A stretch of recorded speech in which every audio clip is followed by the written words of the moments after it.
International Economics. I'm Adam Posen, the Institute's president, and I'm delighted on a sunny day to welcome you to Charting Europe's Path Forward here at the Peterson Institute.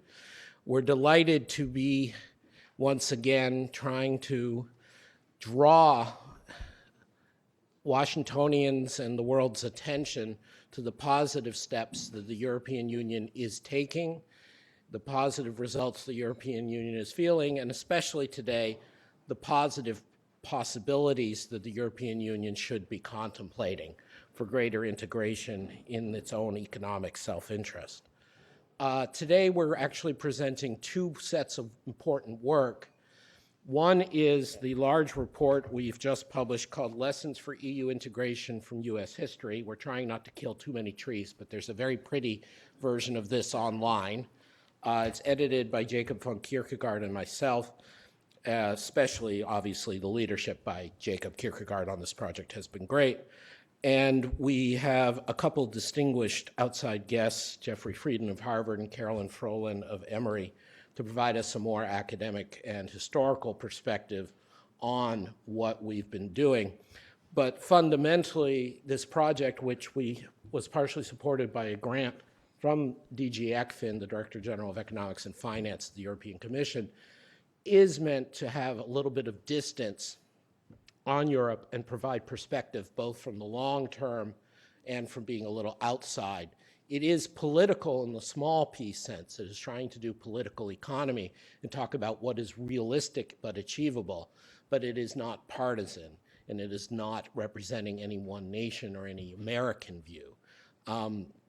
As many of you know, I am very proud, and the Institute should be proud, of the fact that we are the leading source of economic research on the European Union outside of the European Union itself, certainly in the US.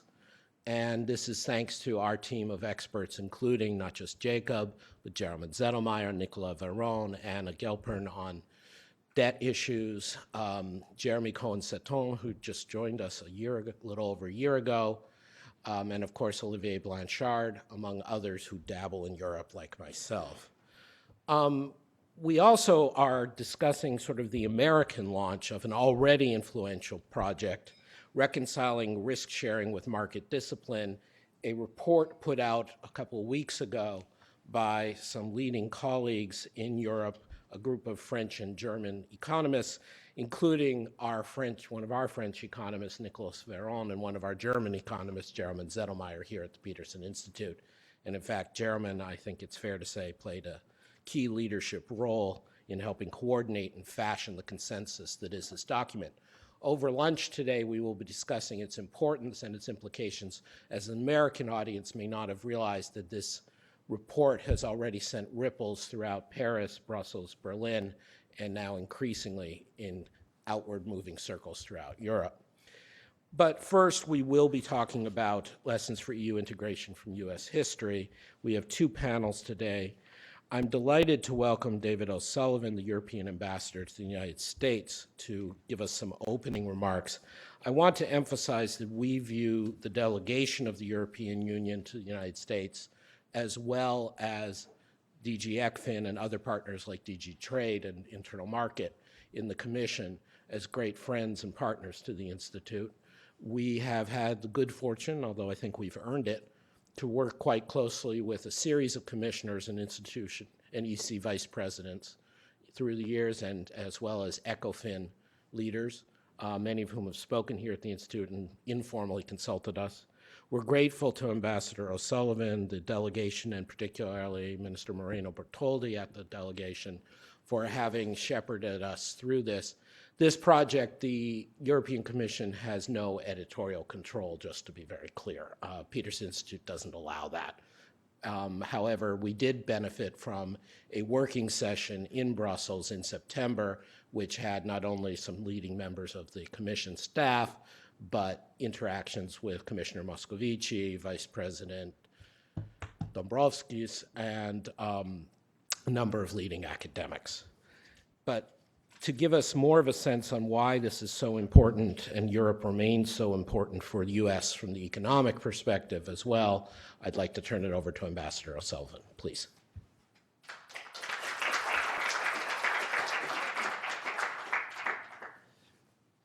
Well, good morning, ladies and gentlemen, and thank you very much indeed, Adam, for those remarks. And allow me to reciprocate by saying how much we value the relationship with the Peterson Institute.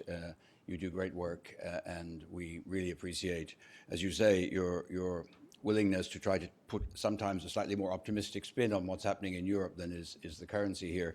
I've been in the United States. I presented my credentials in November 2014. And I have attempted in every speech to be, as I have told my staff, relentlessly optimistic about the European economy. I'm glad that finally the economy has caught up with my rhetoric, so that I can actually claim some credit for the positive developments. But I think it is, when I first arrived, there seemed to be so many crises that to try and be optimistic about Europe was difficult. So we're very grateful. I'd also like to thank you for organizing this event today.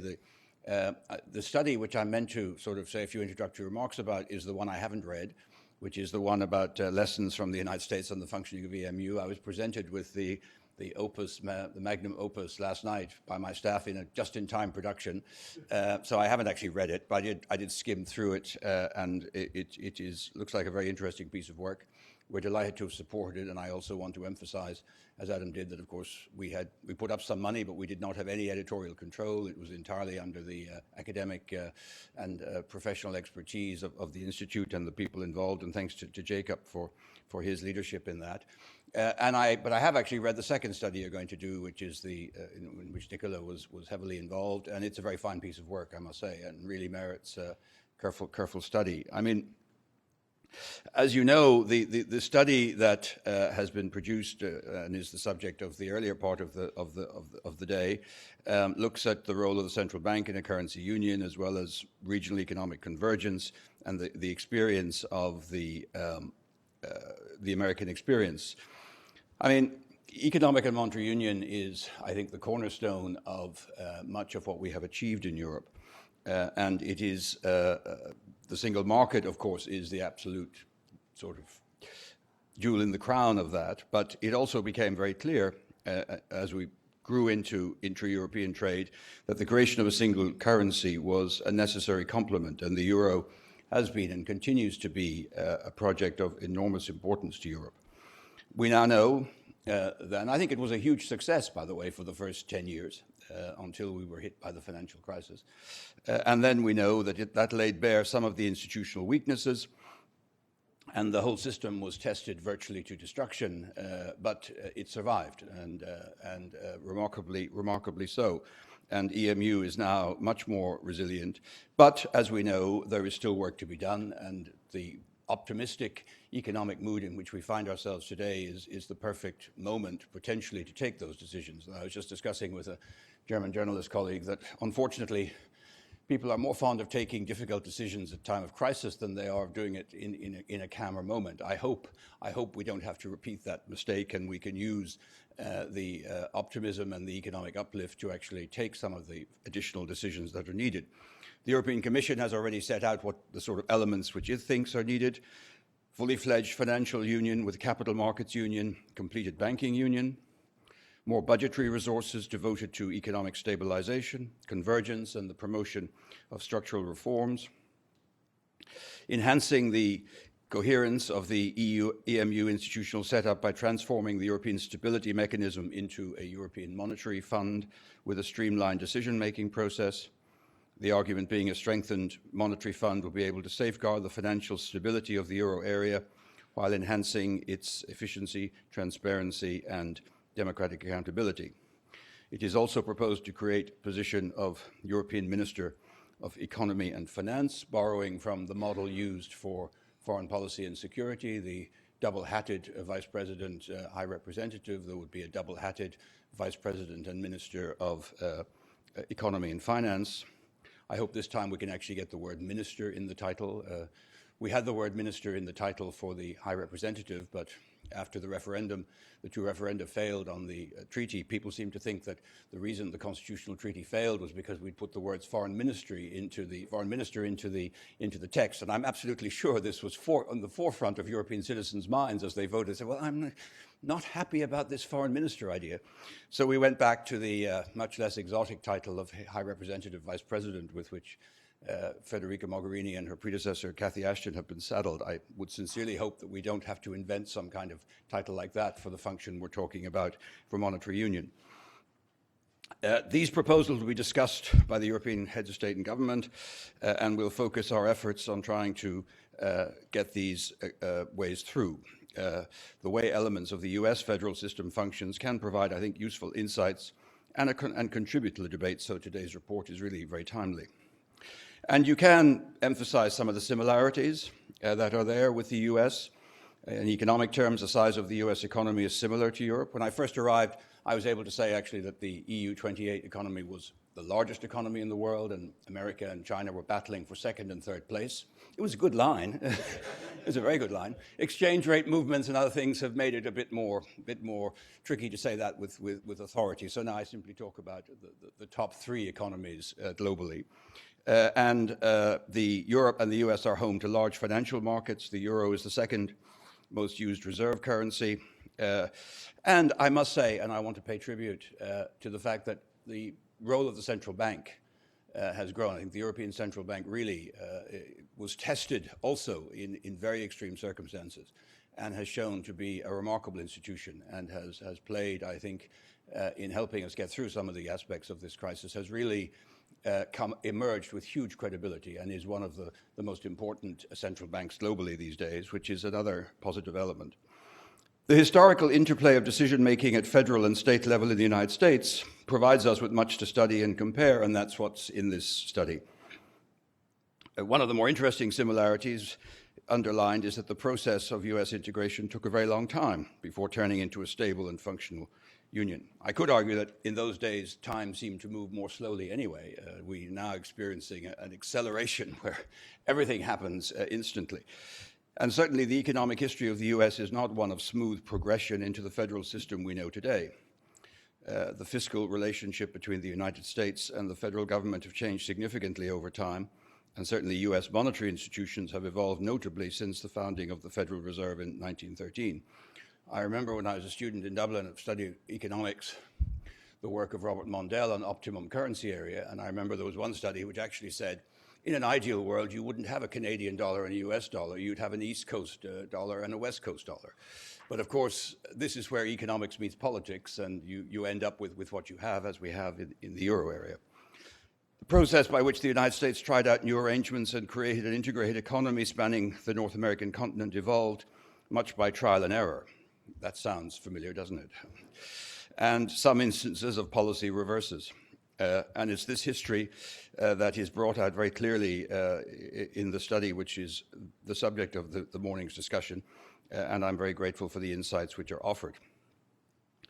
The United States presents us with many positive examples, but we cannot ignore that there are also fundamental differences, and there are limits to the lessons which can be drawn for the European experience. We do not have an intention to create a United States of Europe or a federation anytime soon. It may be a longer-term objective, but it's not going to happen very quickly.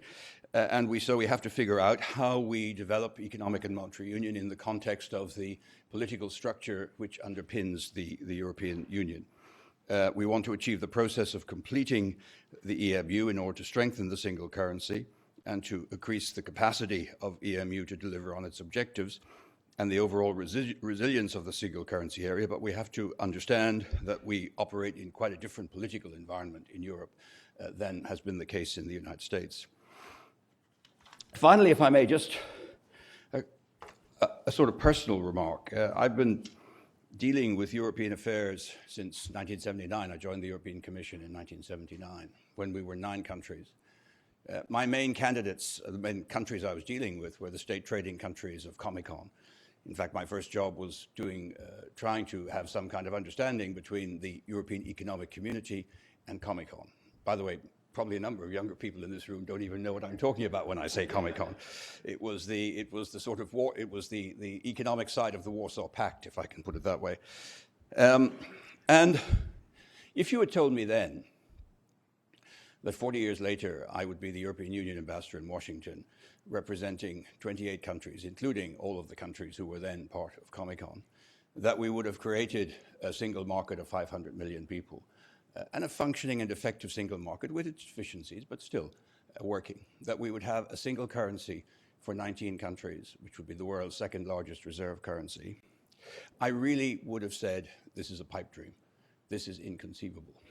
And yet, this is what we have built in Europe. And I think sometimes we need to look back. There's a quote from a sentence in the study, conveniently taken out by one of my staff members, because as you know, I've admitted I haven't actually read it yet, Jacob, that European integration in level terms remains far behind the United States, but much less so when adding the time dimension too.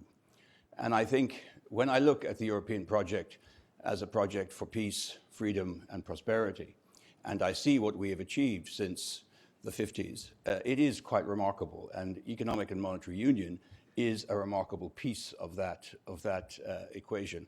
And sometimes we just need to stand back and take credit and recognize what an achievement this has been. We need to improve it, we need to build on it, and it's important also to understand how long and difficult the creation of the modern federal system in the US was. We perhaps don't have the time to wait that the US built, because for the reasons I mentioned, we're living in a rapidly changing world.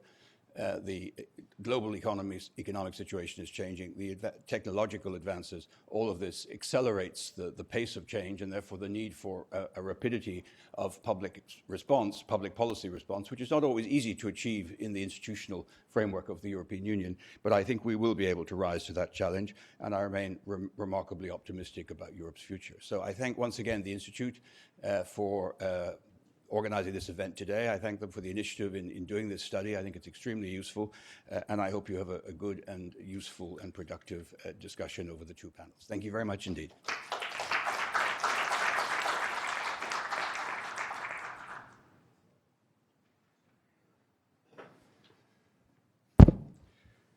Thank you so much, Ambassador O'Sullivan, for this great introduction, and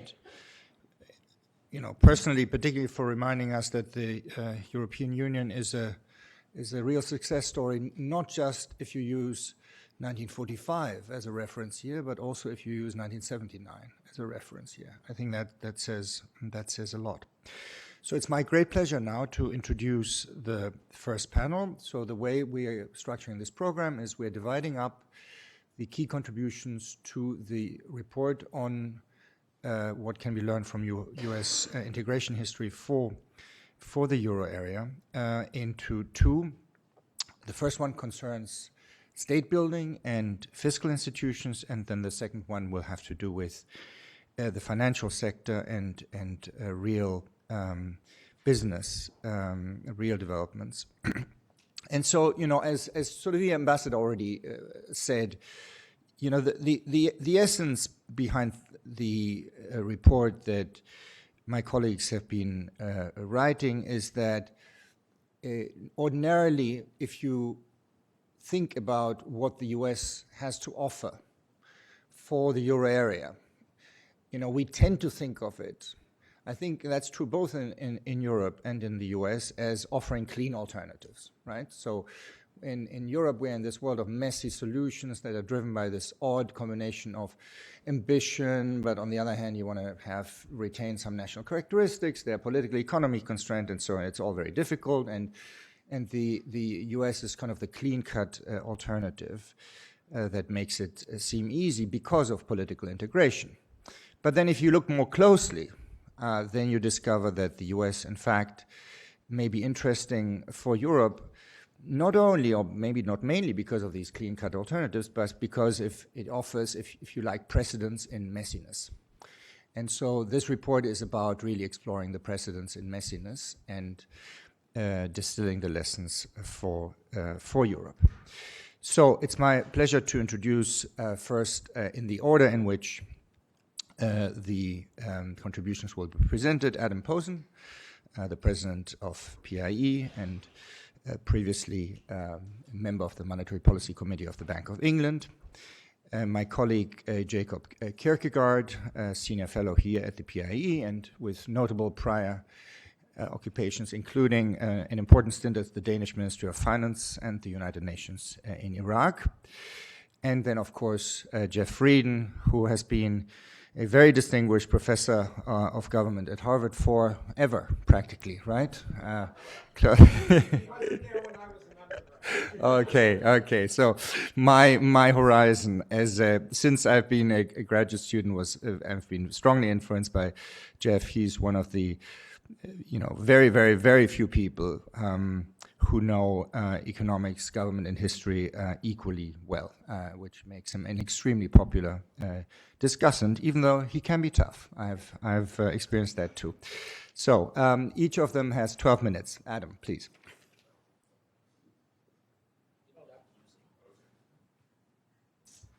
Thank you, Chairman. I'm here with my author hat. I had the privilege to work with all my colleagues, but particularly with Jacob, on trying to generate the general lessons of our study. Is there PowerPoint? Fabulous. Thank you. Here's the clicker. Okay, great.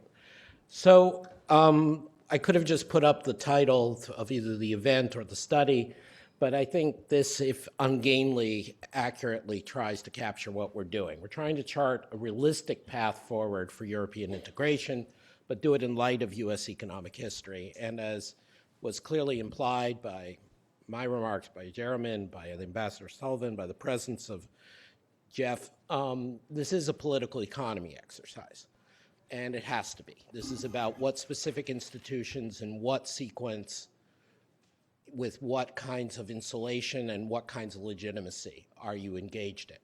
But behind this all is a basic economic insight, which is that, frankly, most of the economic problems of EMU and much of Europe in general are due to insufficient economic integration, not due to excessive centralization or integration.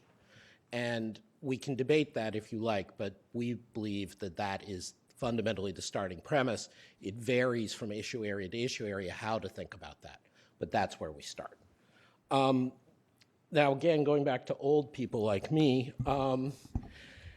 what we've got to think about, for many of you who remember this, and David mentioned this as well, there was a period in which the US historical examples were already active in the European debate. So if you think about the pre-Maastricht days of roughly 30 years ago, there was a lot of discussion about learning from the lessons of US monetary union.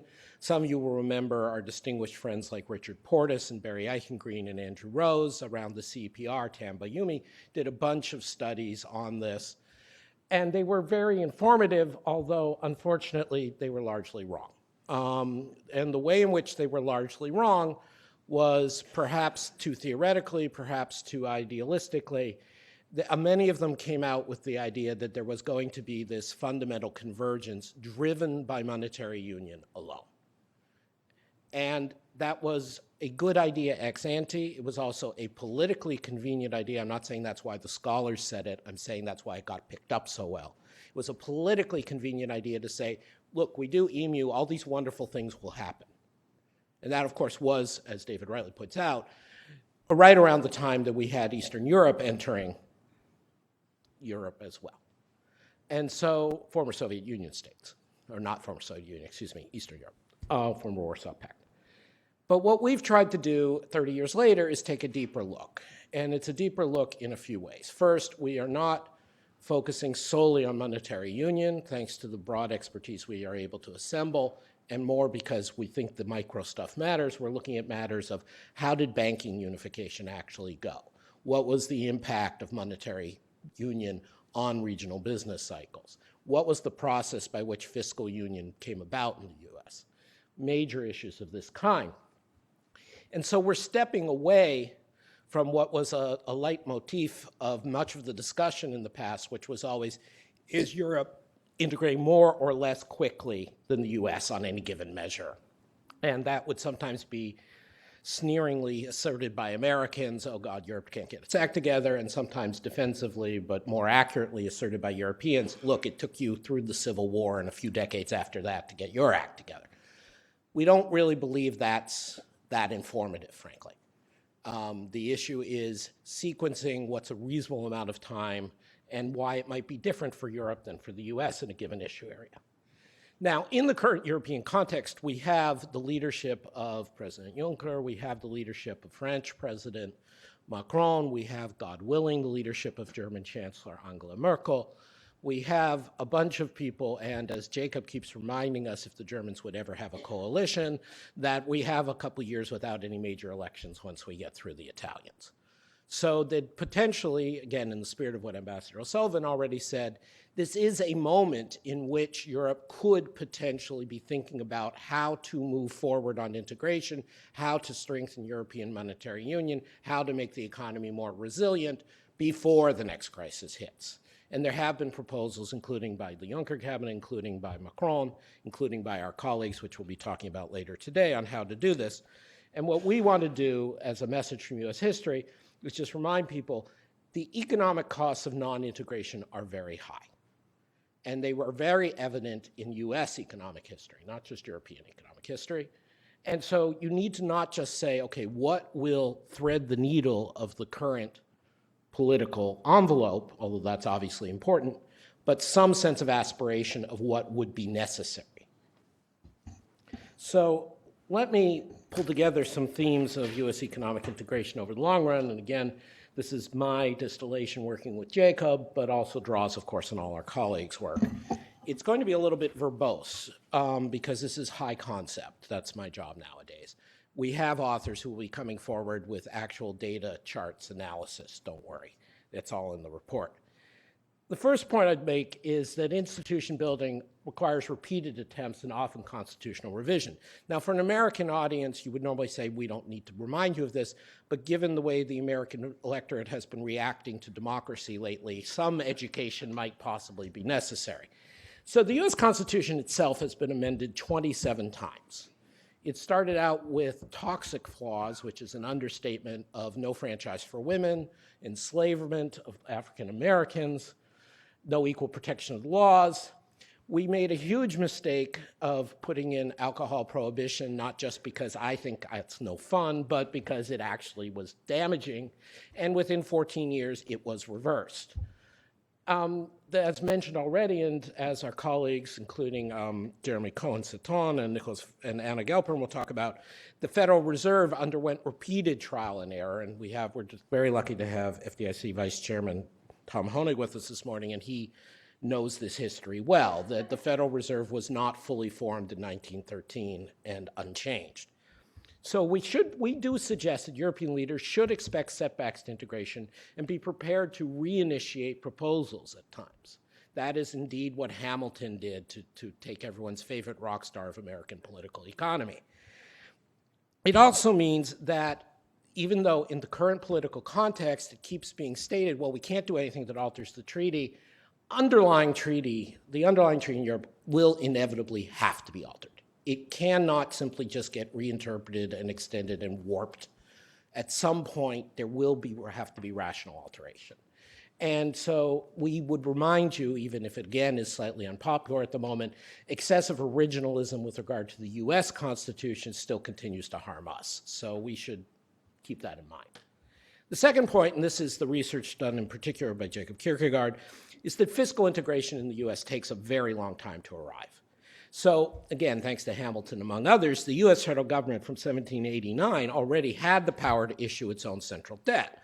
But for the first 130 years of US history, it did so very sparingly, and basically when you had a war, you issued debt, and if you didn't have a war, you didn't issue debt at the federal level. Only by 1930, or by the 30s, Jacob has the exact numbers, but at some point in the New Deal response, does the cumulative federal debt outweigh the cumulative state level debt. Of course, since then, it has always outweighed that. And obviously, there were political aspects going through World War I, going through the Depression, going through World War II that created the consensus for this. But remember, so that is 170 years almost later. Now, again, this isn't about give the Europeans a break, it's only been X number of years. This is about getting into the process that you have to build fiscal capacity, that it is not merely a legal matter of you say, legally you have the right to issue bonds. It is about what it takes to get buy-in to build fiscal capacity.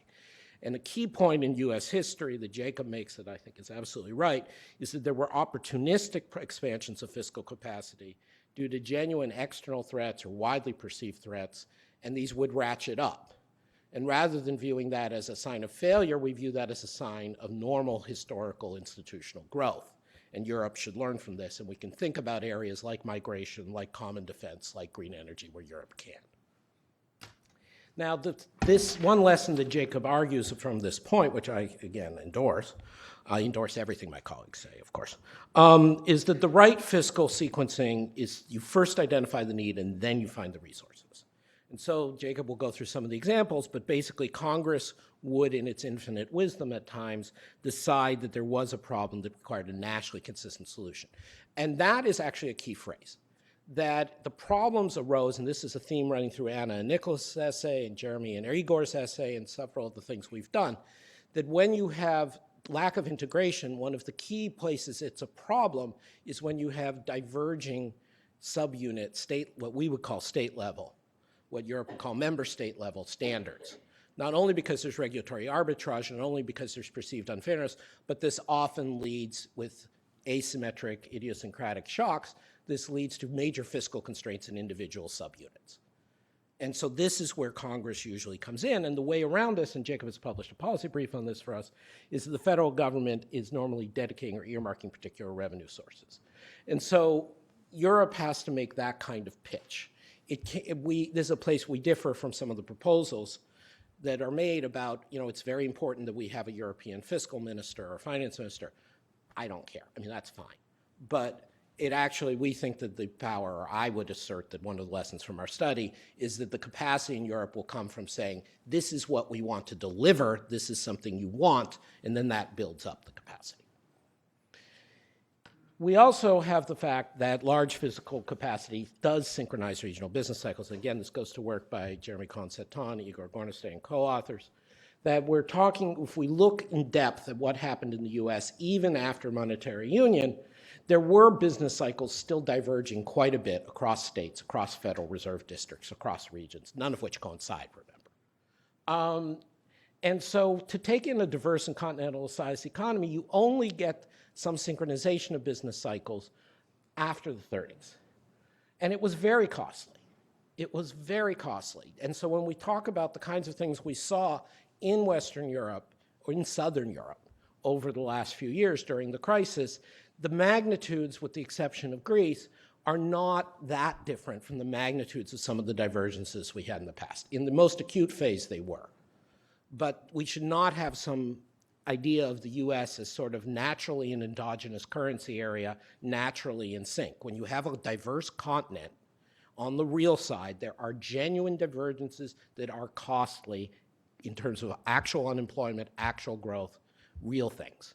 And so part of what Jeremy and co-authors have done is look at how the existence of the centralized capacity in the US has smoothed this and created the integration. It wasn't just monetary policy. And so we are very much in support of some proposals that have been put forward about creating or adapting current European institutions into a European monetary fund of a sort, of having a stabilization fund. We think the economic benefits would be substantial. We think, in line with things Peter Kennan, not just Robert Mundell, was saying years ago, fiscal stabilization is an important part of monetary and macro stabilization. Now, the issue of regulatory arbitrage, as I mentioned, is critical, and Anna Gelpern and Nicholas Verron go into this very importantly in the issue of financial and especially banking union in the US. And we have this issue about, just as in Europe, when we're seeing today, and we've seen recurrently for decades in the US, the idea that there is a outspoken opposition to more Washington, to more centralization. And these kinds of coalitions are very frequent in almost any society. But that doesn't mean that they're necessarily a majority view, and it does imply that they have costs. And in particular, we see this recurring pattern in US history, particularly on the financial side and the monetary side, where you have half measures and partially baked institutions, including the first and second banks of the United States, including the very limited forms of bank regulation in the late 19th and early 20th century, where the room for arbitrage and distortions was quite high. And then, of course, you would have the political backlash that those opposed to integration and centralization would say, well, look how bad this is, it's not solving the problem, but of course it's a halfway house.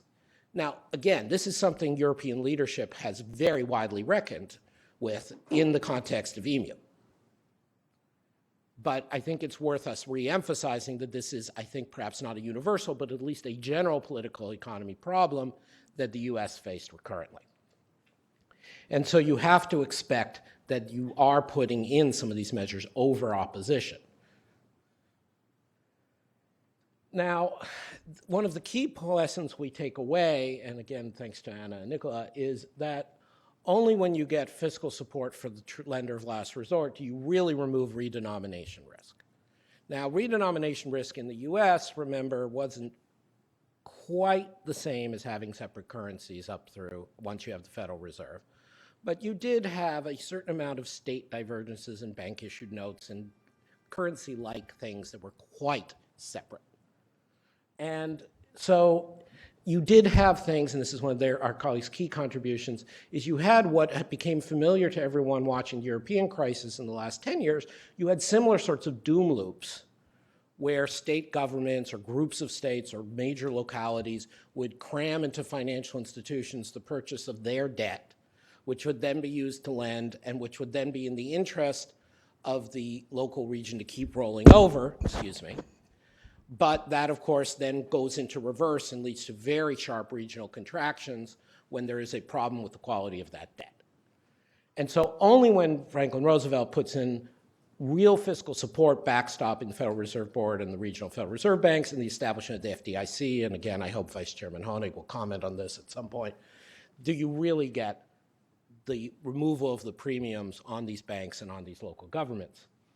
And so, as Nicholas Varone in particular has been advocating, and I strongly support, we cannot keep putting off Europe-wide deposit insurance. That remains a critical aspect of getting this done. Another point is that it often is a question of you ratchet up and you expand the central government's powers when there have been local policy failures or state-level policy failures. The most obvious examples are during the Great Depression when a patchwork of unemployment insurance regimes, old age benefits, immediate Social Security, and misery benefits against misery basically failed. They failed in the sense of coverage, and they failed in the sense they were fiscally unsupportable. Similarly, various state-level or regional-level deposit insurance schemes failed. You needed the comprehensive to make it work. Here, one can make the case with the exception of deposit insurance, but with many of the major steps the European Central Bank has undertaken to create a single supervisory mechanism, that they are making progress. Finally, and this goes back to something that runs through all the papers, but particularly I think Jacob has emphasized as well, is that the federal government actually in the US does blend a lot of things conjointly with the states. Obviously, unemployment insurance and some forms of health insurance fall very particularly under that, but even regulatory requirements. And again, there are problems sometimes with state licensing rules or differences across states and regulatory environments, but it is a far cry from what it was, and getting some buy-in from the state level, from the political level, by sharing it across state and federal jurisdictions makes it more legitimate. And so the term subsidiarity has been tossed around since I was a boy in looking first at the European Union in 1990.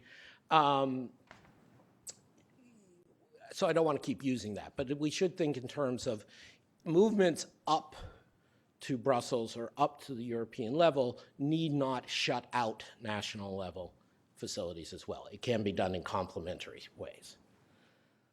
Finally, and this is my own particular take, which is not something my friends in Brussels always like me saying, but national security crisis and other external pressures are important integrationist forces.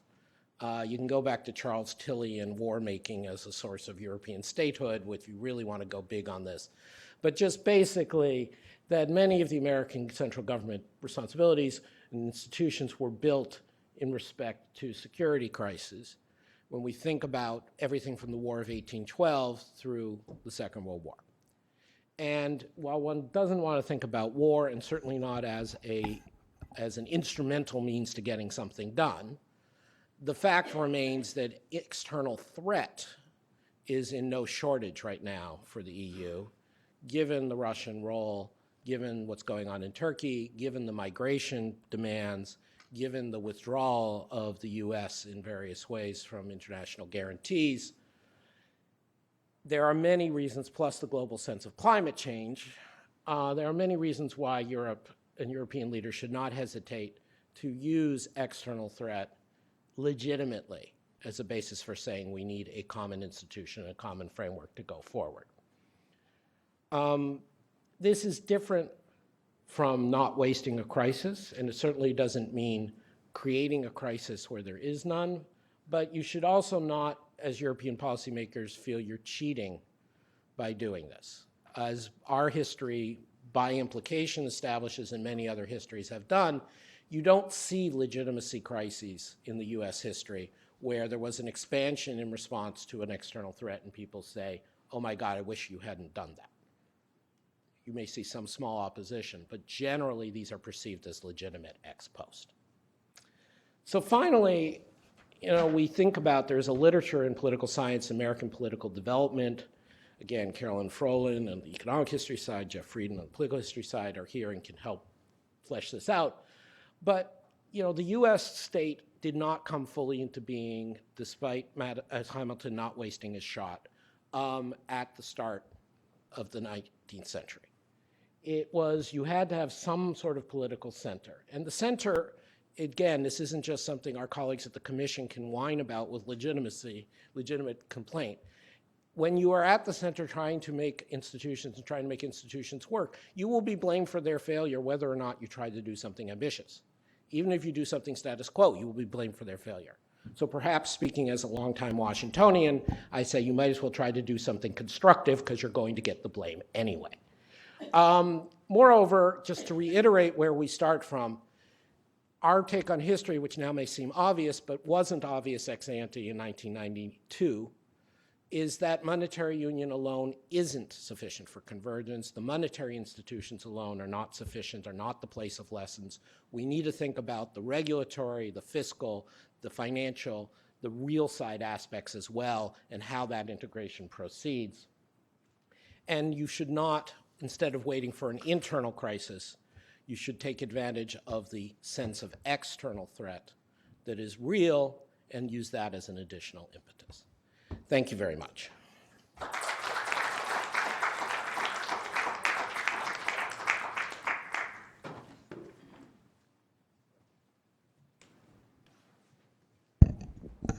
right. Well, let me start by saying that it is with a certain degree of trepidation, given that I know that this is being webcast, that I take right at this very moment that I use the words lessons for Europe from the United States and then fiscal in the title for a presentation. But let me then also highlight that this is as has been already discussed by Jeremy and Adam, really one that takes the long-term historical view.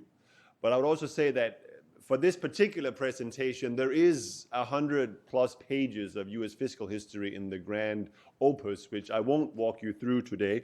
But rather what I thought I would focus on is one of those very useful institutions, fiscal institutions that have been employed by the United States, the federal government, and the general government through time to actually create the United States that we know today. And that is, as Adam said, this notion of earmarked revenues, or as it is known in the federal government budget parlor, trust fund accounting. So let's see. Down button. There we go. Thank you. There we go. Thank you very much. No, so what I thought I would do in again recognizing the importance, I think, of drawing the right and, in my opinion, also relatively limited conclusions for Europe from US history. Start by basically pointing out, to some extent, what this is not. Because sometimes I think, particularly when these issues are debated in Europe, there is, as I think Adam said, this idea that the US is such a clear-cut example of something very different and a very obvious goalpost for Europe. In some ways, I don't think that's the case. But what I do think is actually really interesting right now as Europe, not just because of Brexit, but because of a lot of issues, face the challenge of changing fiscal institutions that was mentioned by the ambassador, but perhaps more importantly, figuring out how to legitimately raise government revenue at the central level. Well, how did the United States do that historically?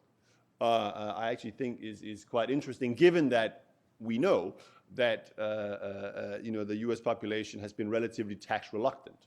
That's what brings me to this concept of earmarked revenues that I want to finish up on, and why I think it is relevant in Europe and how it could actually be done.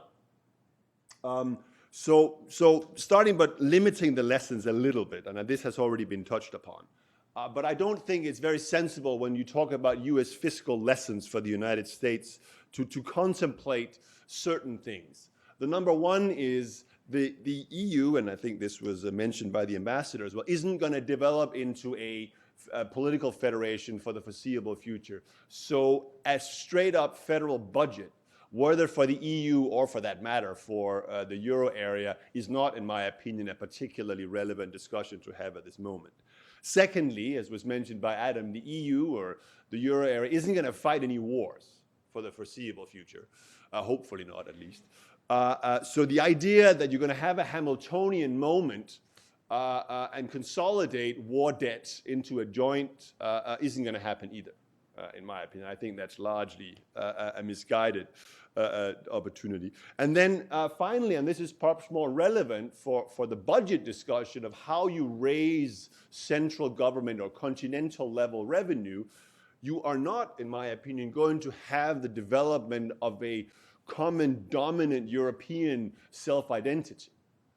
It's going to remain a predominantly the self-identities of Europeans are going to be at the member state level, at the national, they're going to be Germans, French, Danes, or whatever. What that means is that is where they can be legitimately taxed.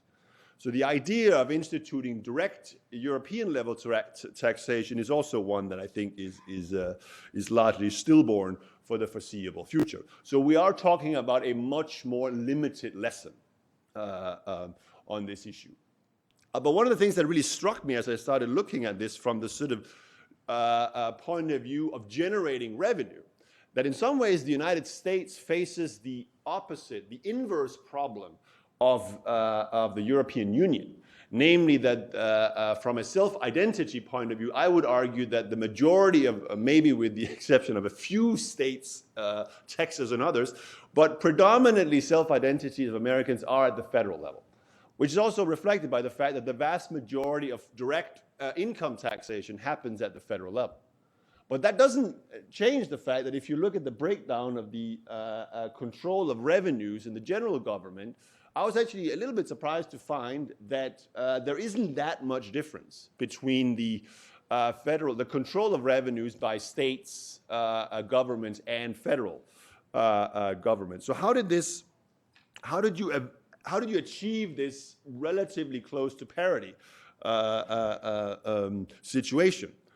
Well, starting with the federal level, if you break it down again into federal funds or the Treasury General Fund, you will see that the federal government itself actually relies quite extensively on trust fund accounting or earmarked revenues for a little bit over 1/3 of its revenue.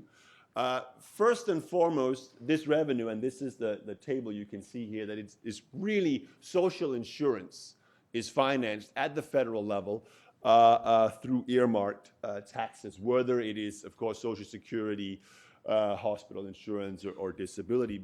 And I think this is probably even more important for European policymakers. If you go down a little bit, you can see that it's actually a fairly flexible tool. It's actually used in addition to social insurance, which is probably a policy area that I would expect to remain at member state level in Europe for the foreseeable future, at least most of it. But there's a lot of other things where trust fund or earmarked funding is being used at the federal level. And that is where I think the inspiration probably should be for European policymakers. And then finally, down here, in the bottom left or right, your right corner, one shouldn't also forget that the federal government finances or funds some of its relevant institutions by taxing foreigners.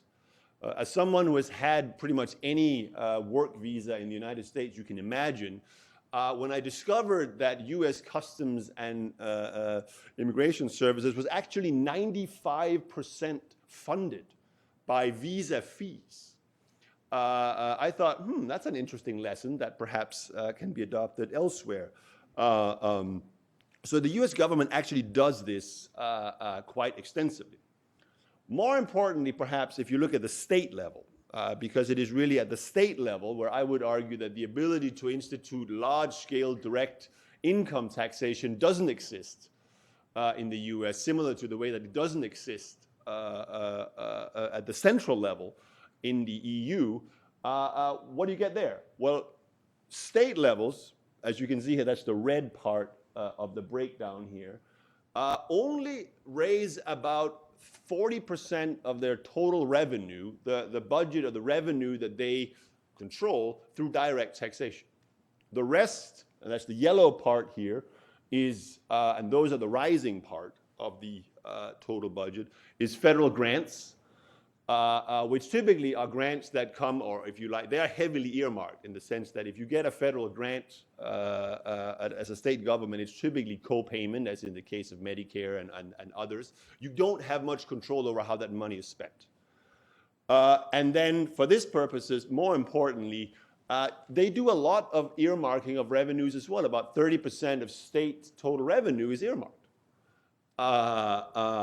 So actually, state officials in the United States actually control significantly less than half of their state budgets. The rest is either more or less dictated by the federal government or earmarked. That means, dictated by law what they can spend it on.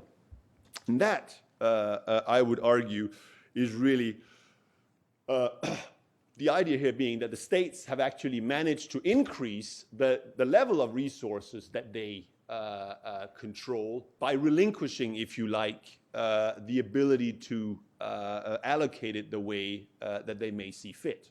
And that is where I think there is a lesson for European policymakers to be had. Because the problem is, if you look right now at the EU budget process, it is essentially, I would argue, trapped in this sort of zero-sum game of you got a national net budget contributions, which is the idea that a single member state cannot be paying a disproportionate amount into the EU budget without getting roughly the same back. That is the sort of mindset behind the British rebate and a bunch of other countries, by the way. But it is ironically very similar, actually, to the way that the federal budget worked in the United States before the 16th Amendment. With the so-called apportionment clause, where you basically couldn't raise taxes in the U.S. Unless it was done in proportion to the populations of the states. So that's where you're trapped. And if that's the case in Europe, it's going to be very difficult, I would argue, unless some member states, historically that has been, of course, Germany, suddenly standing up and say, okay, I'm willing to foot the bill for this new policy challenge that we need the European Union to address. Because I would argue that the US political system very clearly shows that at the end of the day, people, the population, voters, are more willing to support the raising of earmarked revenues than just straight up income taxes that policymakers can then, or politicians can then allocate the way they see fit. They're much more willing to let go of their money if they know what they go towards. And that is why, as Adam mentioned, I believe that the EU should adopt this principle because it is a way, it's probably, I would argue, the only way for raising serious tax revenues directly into the EU budget. Now, from a public finance perspective, typically you don't really like earmarked revenue because you don't have the flexibility for cyclical responses and these types of things, counter-cyclical policy, which I agree with. So this isn't something that I would advocate for a political entity that has the option of doing direct income taxation and have a much more unconstrained central budget. So it is a second best, but I would argue that it is the only option that is generally available to the European Union at the moment, and that's why they should adopt it. I would also argue that it is far simpler and therefore inherently more democratically legitimate than the way the current EU budget is being negotiated, which will be negotiated in the next year and a half or so, which will be largely behind closed doors without very much direct public engagement. And then, as I said, I think earmarking revenues by adopting the sequence that Adam discussed, which is that once you decide that there is a policy task that should be sensibly solved at the central level, well, then you go out and you find the revenue for that some way. Now, Adam called it opportunistic expansion of fiscal capacity. I like to sort of phrase it like Europe can grow on its merits, as opposed to just this idea of which member state is going to step up and pay for it. So let me wrap up with a couple of solutions. Well, the first one, as I already mentioned, which is, by the way, already being implemented. The euro area, or in this case, the Schengen area, is going to start taxing foreigners. Similar to the way visa waiver visitors to the US now pay $14 for an ESTA visa. Going forward, visitors to the Schengen, visa-free visitors to the Schengen area will pay a €5 visa for something called ETIAS, which is the European Travel Information something. I can't remember what it stands for. But anyway, it's the equivalent of ESTA. So it's less than half the price of getting into the United States, but I suspect that €5 will rise over time.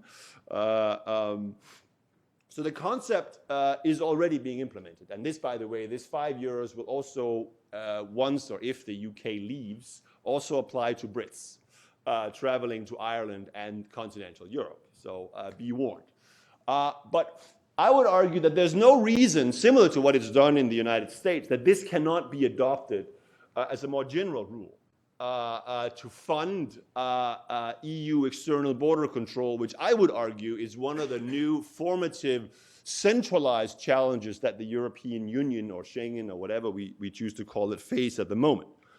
I also believe, for instance, that it's grossly unfair that individual member states can sell their national citizenship, which is also an EU citizenship, and they derive the revenues themselves. This revenue should clearly go to, or at least the vast majority of it, go to the EU rather than to member states.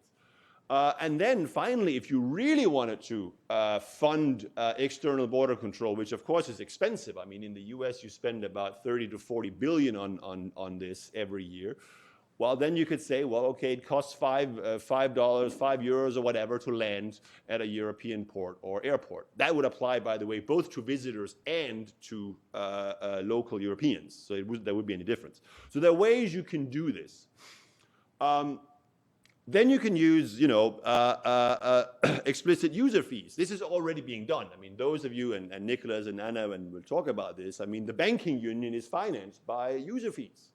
It's paid for by the industry, the polluter pays, if you like. European security markets regulation, Nicola, when I was writing this, reminded me, is actually also financed by user fees. So this is something that can be adopted. This can actually be adopted in, I would argue, a lot of internal market regulations could be funded this way if you wanted to go down that route. I should mention, for those of you who follow this closely, there was 3 weeks ago, Günther Oettinger, the budget commissioner, proposed that the EU should have a plastic tax. I'm not necessarily for or against that, but it's important to recognize that this was a tax that he wanted to institute to lower the usage of plastic in the EU, which is a worthy goal, etc. But he wasn't arguing that the money from that plastic tax should go to that purpose specifically. So it wasn't the same concept. It wasn't an earmark tax. It was a specific fee, but not an earmark tax. You can also use what I would call fees on related items.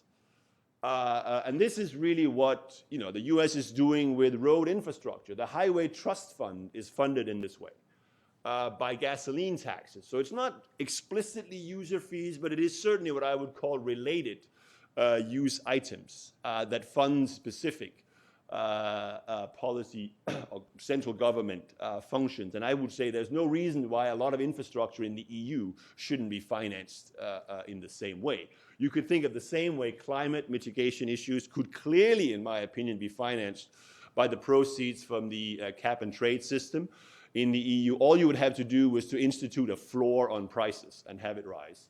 And then if you really wanted to go down the route, you could say that if you want a civil protection force, like the way that Macron has proposed, which is essentially the same as FEMA in the United States, well, add a €5 fee on all insurance policies. You can fund it. And then finally, of course, if you wanted to go the most expansionary way, you could say, well, VAT is obviously a tax that is widely used in all European countries. Well, you could earmark specific VAT on specific categories of goods towards, for instance, if you really wanted to continue with having the common agricultural policy at the level you have, well, why don't you try to fund that by having an X% earmarked VAT on food?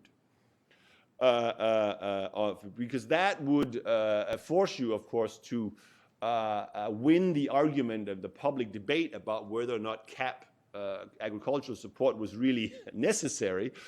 People are willing to pay for it.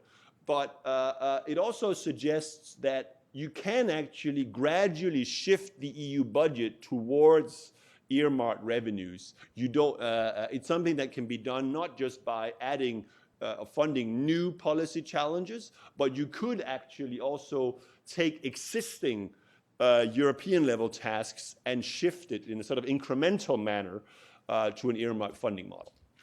And now I'm being told that I have minus 5 minutes left. So definitely, thank you very much.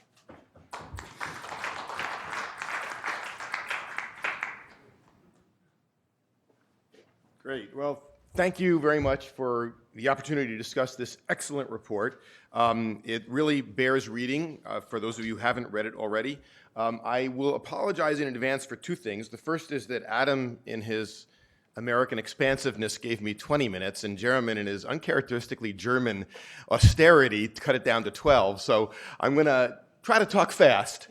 Give us the full message. Okay, but that's that first apology. The second apology is that my remarks are going to be at a relatively abstract level because the issues addressed by the report raise, to me, very fascinating and important academic questions. Now, I'm cognizant of the fact that for most people to say that something is a purely academic question means that it's trivial and boring, but I'm an academic, and what I do is answer academic questions. So you'll have to bear with me as I talk at a relatively abstract level about some of these issues. First, let me remind you of some of the things that's in the report, or just summarize some of it. It has been, with apologies to the Beatles, a long and winding road.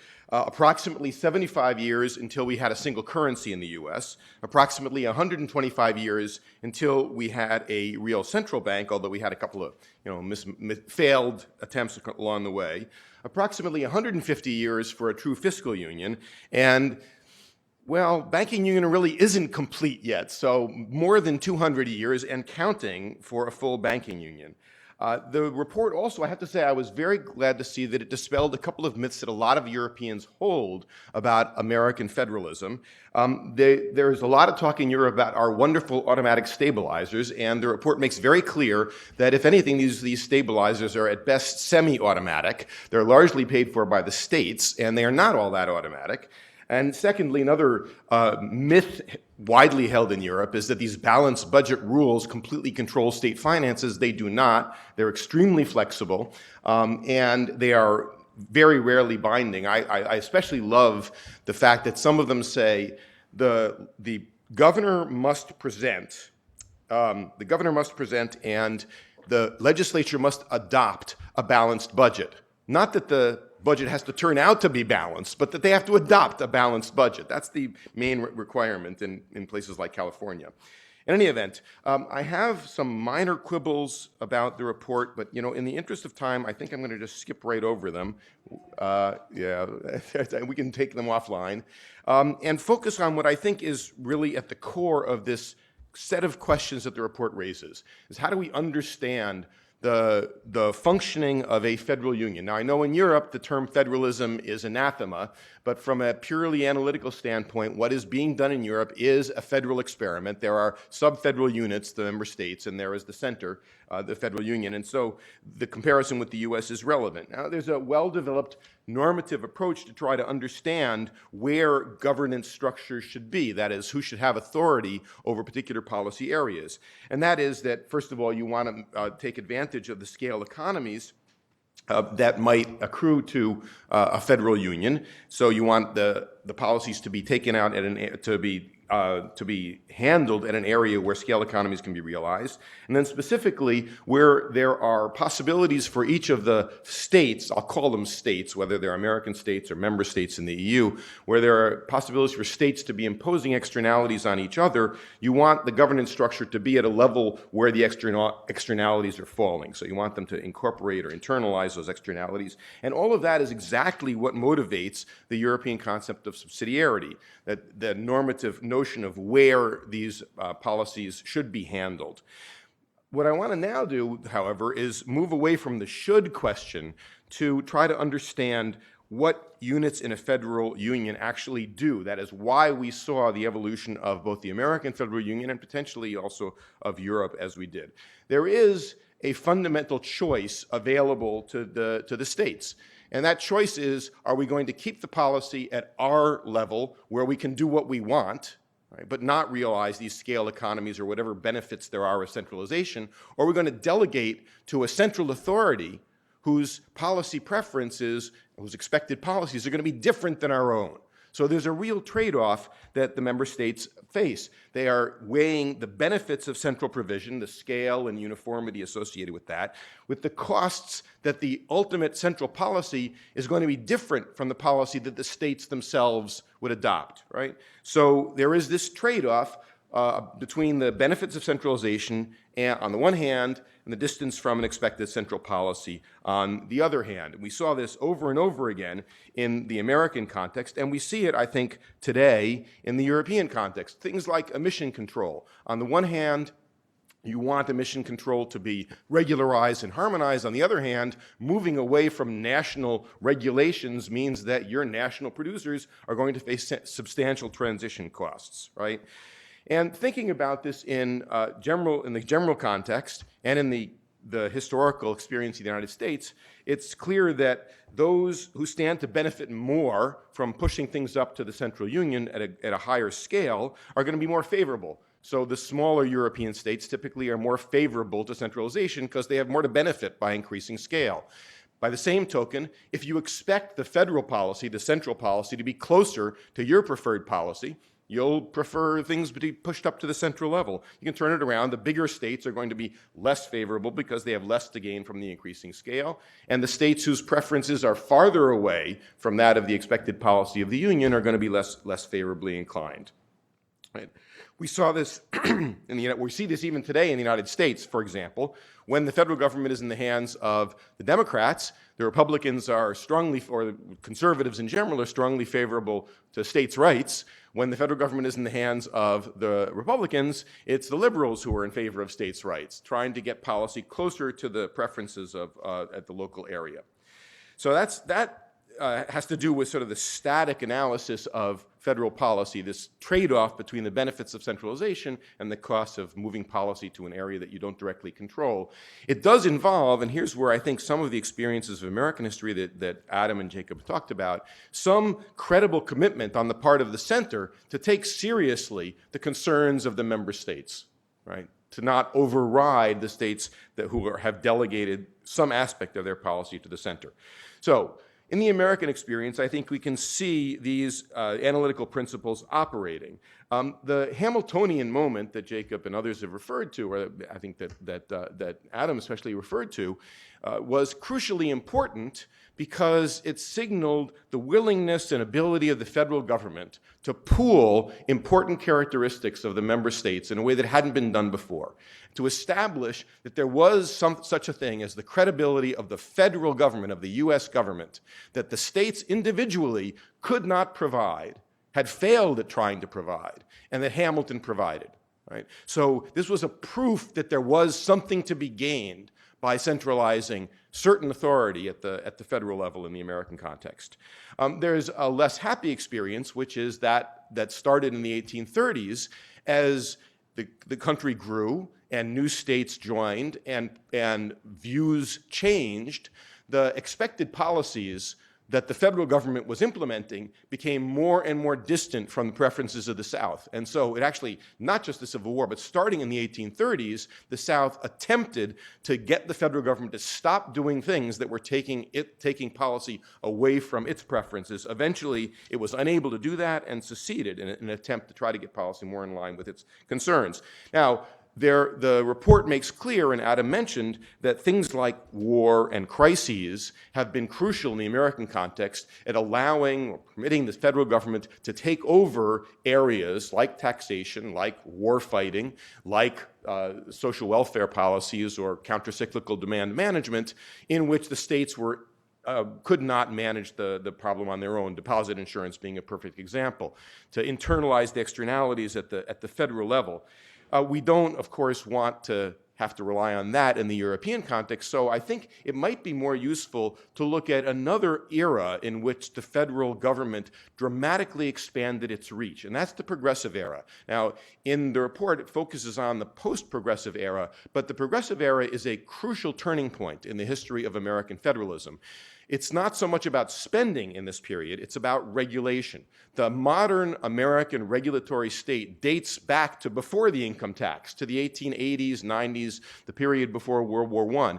And it wasn't motivated by a war or a crisis, it was motivated by gradual evolution of both the economy and interests in the economy, political interests in the economy. So I think that the progressive era has something to teach us. So I'll spend a little bit of time talking about that. What the underlying reality that drove the progressive era on is that the country had undergone a dramatic transition from local and regional markets to a national market. This happens over the course of the late 19th century, 1880s, 1890s. Right? So in this period, the U.S. goes from having a series of very localized markets, very small family firms, to having a national market with big national firms, big national banks. And the rise of these national corporations and national financial institutions was crucial to the development of the federalization of regulation. There have been lots of regulation at the municipal level and at the state level, but it was extremely inefficient for that regulation to stay at the municipal and state level when more and more of the businesses carrying out these activities were federal. And so, in fact, it was the national corporations that were, in many instances, the principal supporters of pushing regulation up to the federal level. They didn't want to have to deal with 48 separate regulators, many of which were in the hands of very anti-business forces. They figured the federal government was going to be a much more reliable regulator. So, in a sense, it's important to understand that in this period, those who were at the fore of pushing for the federalization of regulation in the United States were the national corporations that had a lot at stake. And this is seen, in particular, in the founding of the Fed. The initial ideas, as Roger Lowenstein's wonderful book about the founding of the Fed makes clear, came from the big money center banks. They were the ones that suffered from the absence of a central bank.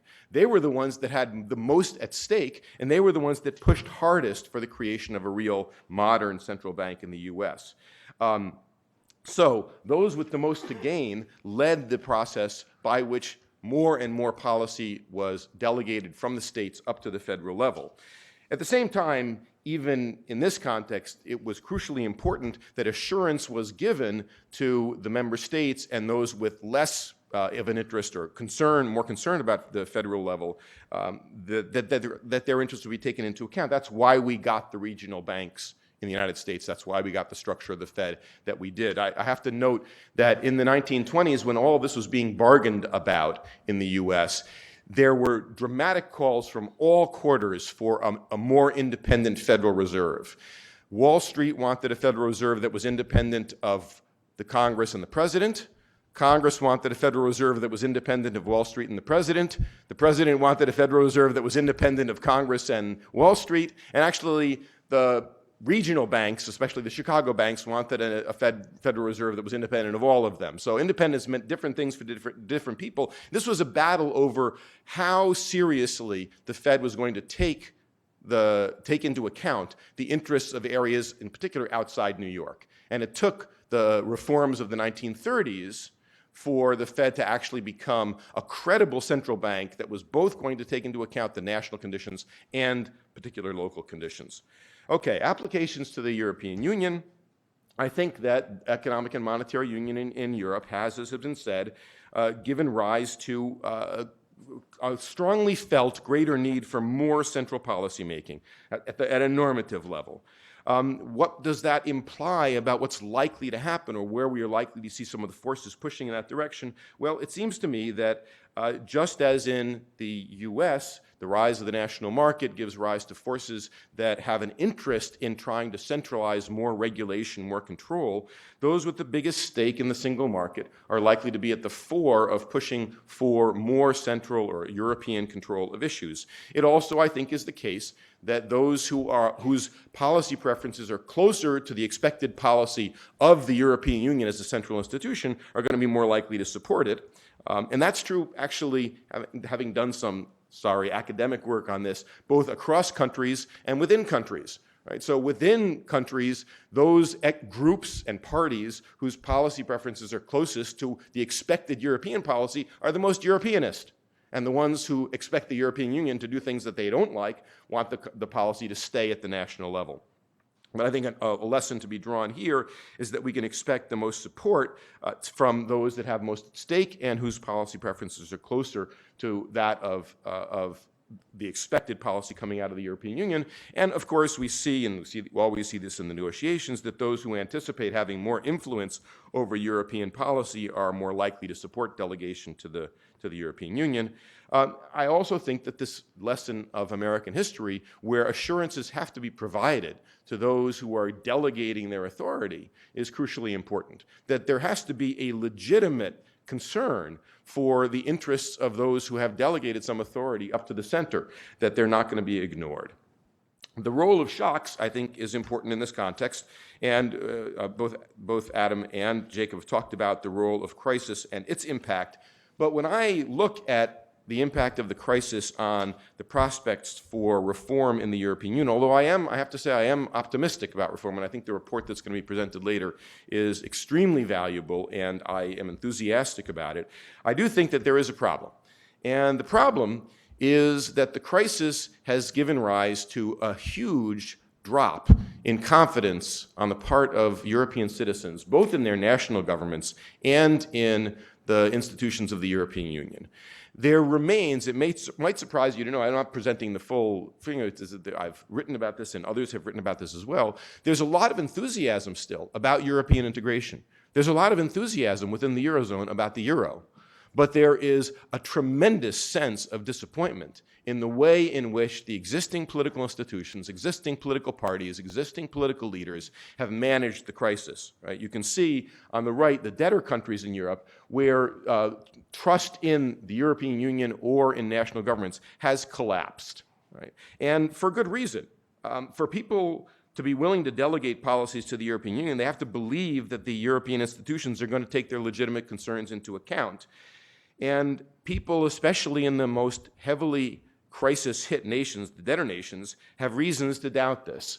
And this is, in a sense, has gone unsaid, but I think we have to recognize that the European management of the crisis was a manifest and glaring failure. Now, this was not so much a failure of European institutions, because the only real European institution that could do anything about it was the ECB, and they did a pretty good job.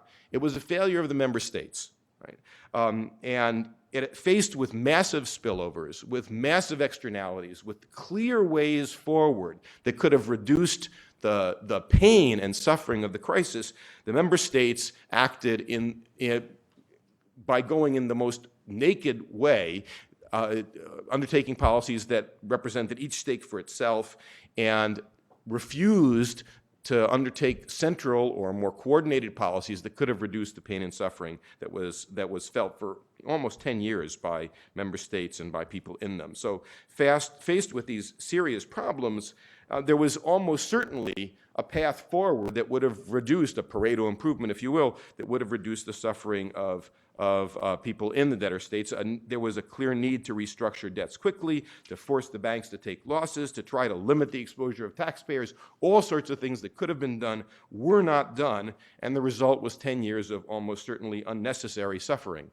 So there have been some positive moves to overcome this, what I regard as a dramatic failure of the European member states in the context of the crisis, the ESM, the SRM, European ECB supervision of banks, but there's still a long way to go. Even on the supervisory side, we can see in the Italian banking context that there is still not a real commitment on the part of the member states to allow central policymakers to do really what's right, not only for the European Union as a whole, but each of the member states. So I think that for the reforms to be politically feasible, the member states responsible for so dreadfully mishandling the crisis will have to convince their partners that they've learned their lesson. So I think that's not to be too pessimistic, but we have to keep in mind that from the standpoint of a lot of Europeans, the last 10 years have demonstrated to some extent that the European Union has failed on many dimensions, and we have to try to restore some confidence in the ability of the European Union to do better next time.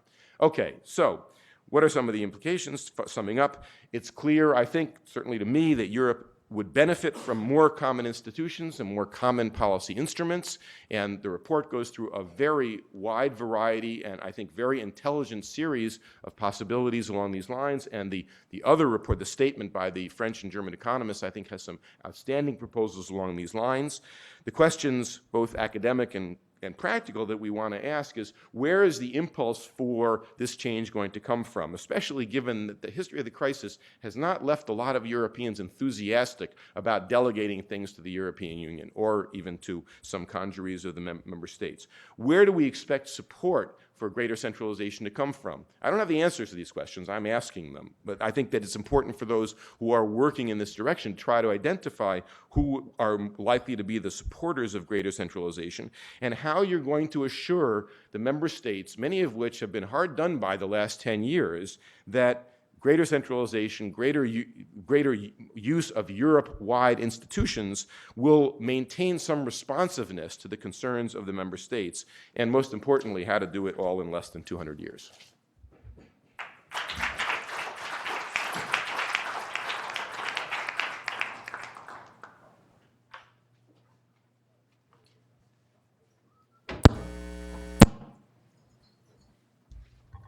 We're at the other end. The other end, okay, sorry.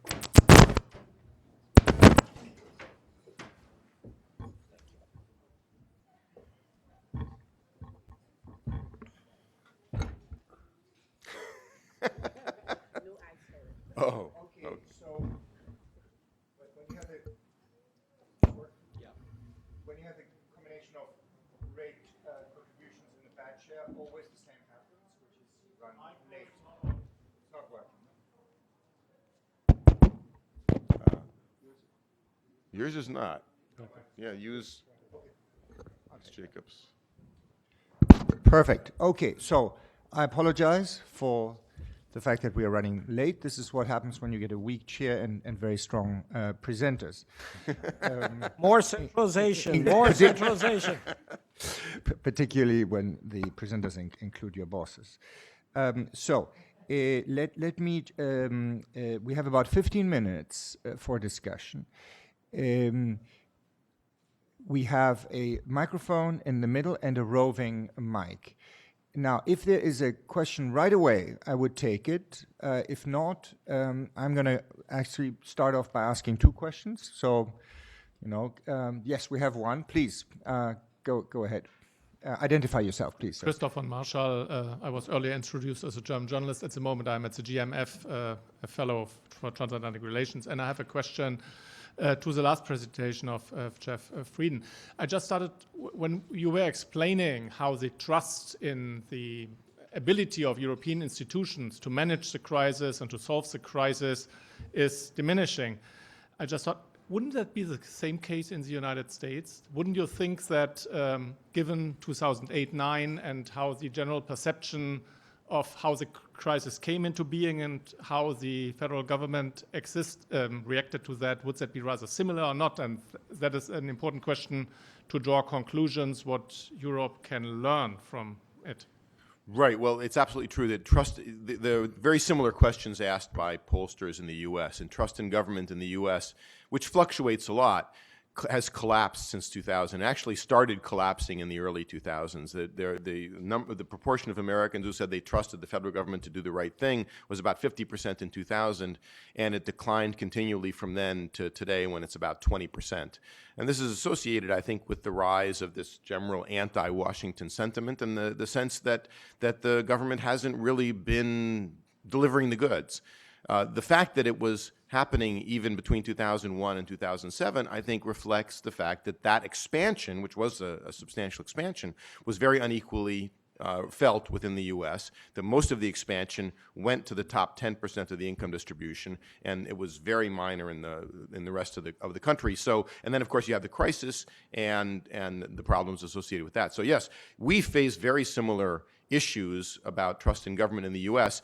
They don't so much have to do with the difference between the central government and the federal government. They have to do with government in general, and that's the cross that we have to bear and are bearing currently. Thanks, Jeff. Please go ahead, Randall. Thank you, Jeremy. And I'm Randy Henning at American University. Thank you for these presentations.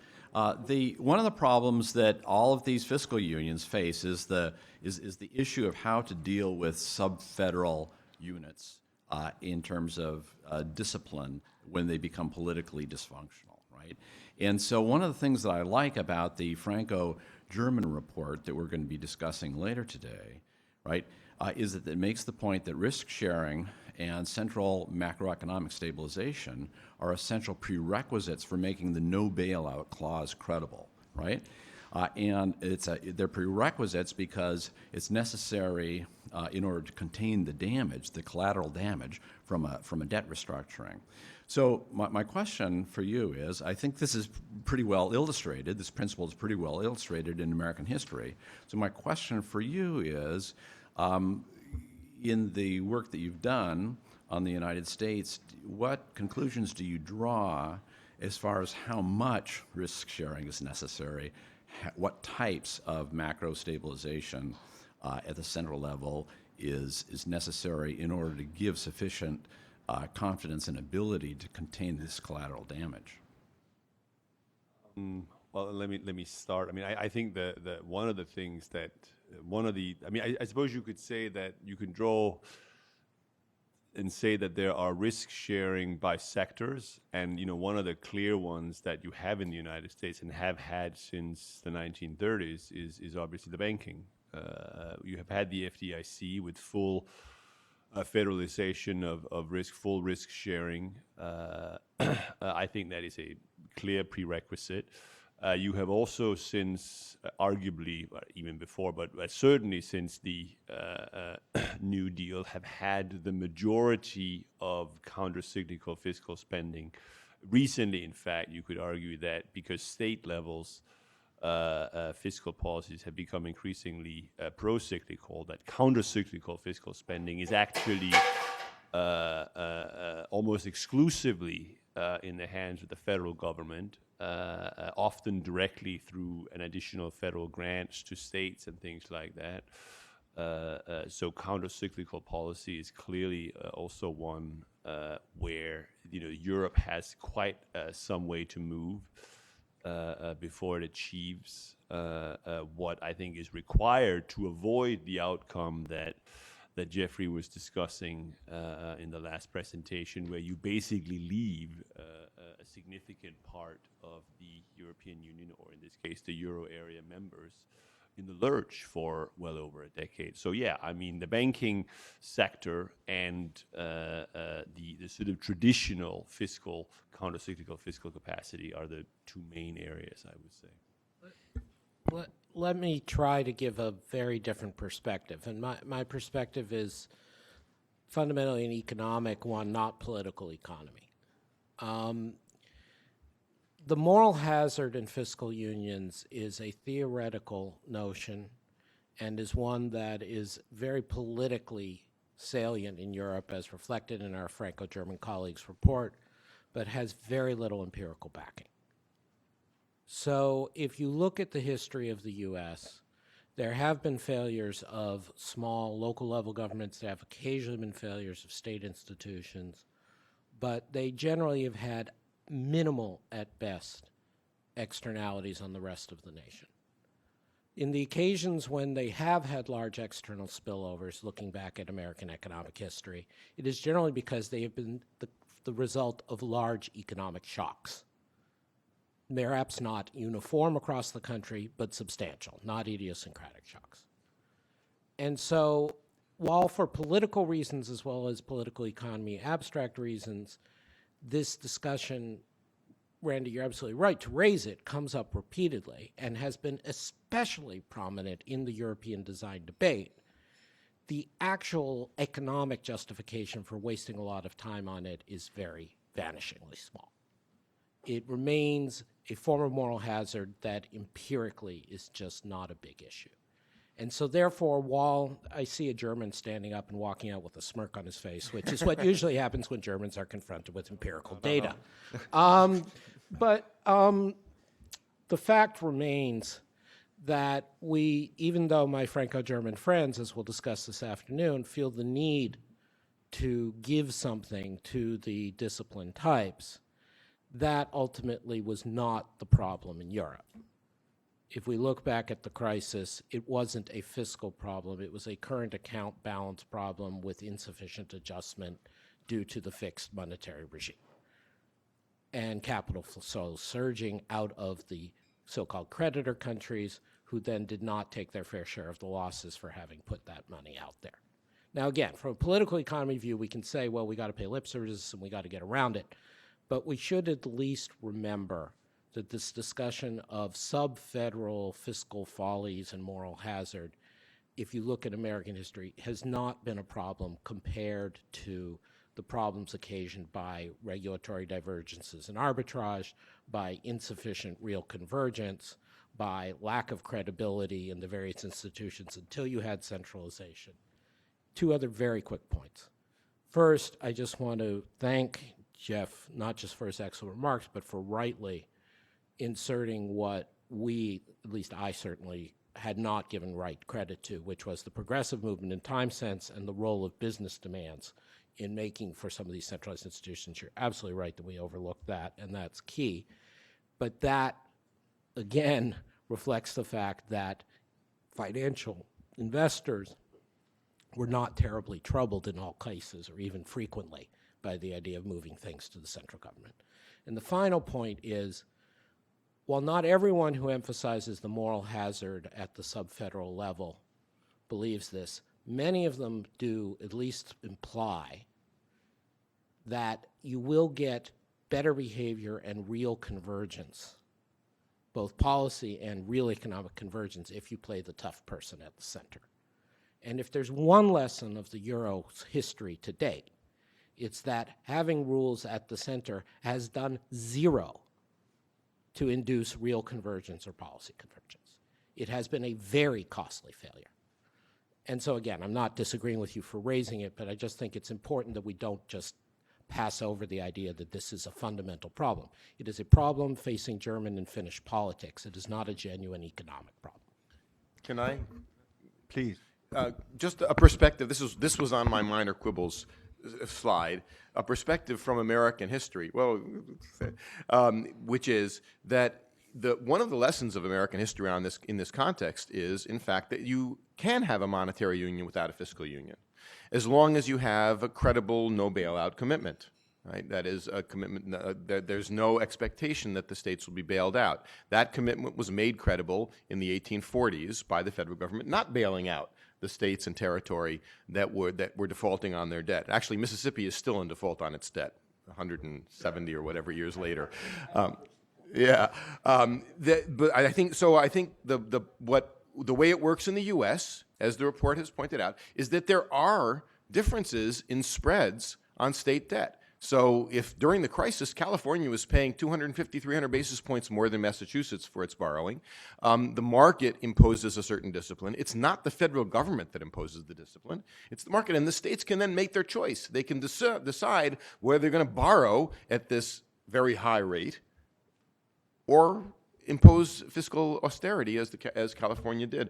So I think that I agree with everything that Adam said, that this emphasis on moral hazard is overdrawn.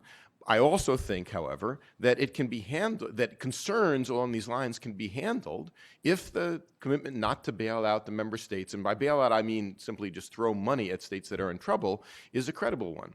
And one of the ways that you make a commitment like that credible is by establishing institutions with a clear indication of what's going to be done, for example, if there is a sovereign default or if banks start failing. And that's where I think things like the ESM, the SRM, and common bank supervision go in exactly the right direction to deal with some of the potential problems in the fiscal union, in the monetary union.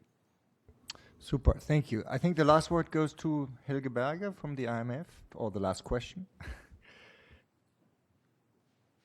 First of all, Adam, I'm sorry I have to disappoint you. I agree with your economic analysis almost completely, and sorry for that. But I think we need to be realistic and understand where the political discussion in Europe is, and as well as everybody else in this room, that this is, there may be a window of opportunity, but we're also facing, a huge opposition for the project of deepening integration, and the moral hazard argument, for whatever reason, is central. I personally think it has to do with the fact that it is an argument put forward by those who think about distributional issues more than they think about anything else. Loss of sovereignty is another more elegant way of saying it, but I think it's real.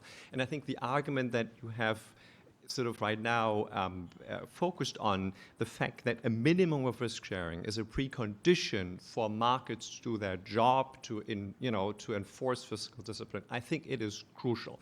I couldn't agree more.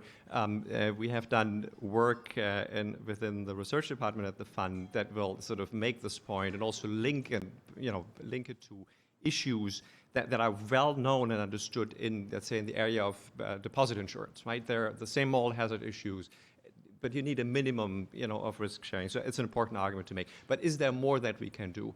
And is there more help we can provide to those who want to push this forward? I don't know. And there, I wonder about, a non-drawn lesson from the S example, which is, everything you did this morning was great. But, isn't there a lesson to draw that says that we have seen sort of, a focus on rules and be there at the federal level or at the local level and governance that to contain moral hazard that was growing along risk sharing, at the federal level. So is there a parallel? Can you point out, looking at this historical example, that these things move in parallel, and that's something you can give those who are worried about moral hazard and confirm that, but tell them, we got to do it in the right way. Great. Anyone? Yep. Adam? Just a quick, first an apology to Helge and just say I'm delighted that you and your co-authors at the fund are coming out on that side of things, and delighted to welcome another sensible German colleague to Washington to speak truth outside Germany. So we'll look forward to reading and citing that. On the political point, I would obviously defer to Jeff and frankly to Jacob, whose sensibilities on this are much better than mine. I will say two things which may be seen as a wimping out, but which I think have to be said. First is, and perhaps I didn't make this clear enough, and I apologize, at some point there has to be at least some announcements of what are the true economic costs and benefits. Now, we've tried this with Brexit. We've tried this with the current U.S.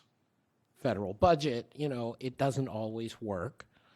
But nonetheless, it is important to emphasize, and again, I know you're not disagreeing with this at all, but it is important to emphasize that we are in this halfway house, and the halfway house is going to be attacked because it's not delivering what we want, And so you have to try to fix it. And if that requires framing it, I like Jacob's replacement of my term with merit-based expansion. You know, it might even be merit-based repair. You know, but there is a certain amount of room to do that, and people in Europe and public roles should not hesitate to do that. And the second thing, and here, of course, again, I defer to Jeff. We all are aware that polling data varies quite a bit and is not necessarily a guide to what you want to do. But I do think it's important to recognize that, especially if you look cross-sectionally at the kinds of studies Jeff and his colleagues and others have done with respect to European trust, is that it doesn't map that well onto economic outcomes. So if you split it creditor-debtor, as Jeff did in his slide, there is a clear difference. But that's arguably an issue of identity, of how one sees oneself. If you actually split the sample in terms of effects on per capita income, I believe, or unemployment, it actually doesn't cohere so neatly.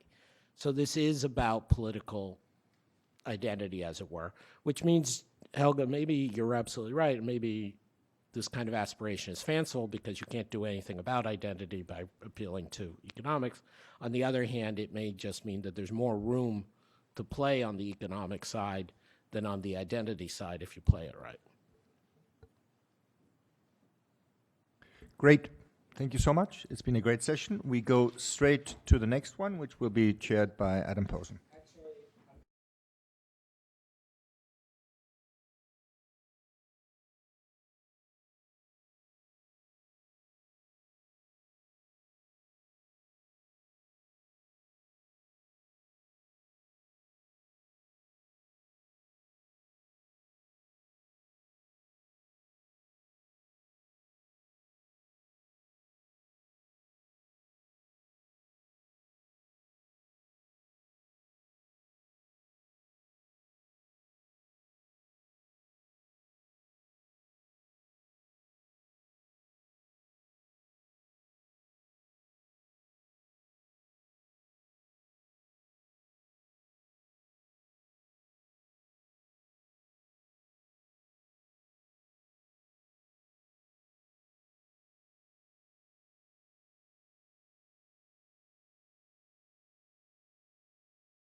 Moral hazard ends here.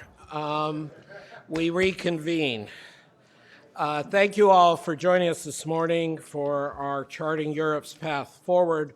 We're moving on to the second panel, which is the second set of papers and from our report on U.S. lessons for European history, U.S. lessons for European integration. But we also are grateful to have another outstanding outside academically based discussant. And so please let me introduce the coming speakers. First will be Jeremie Cohen-Setton, who is a research fellow here at the Peterson Institute.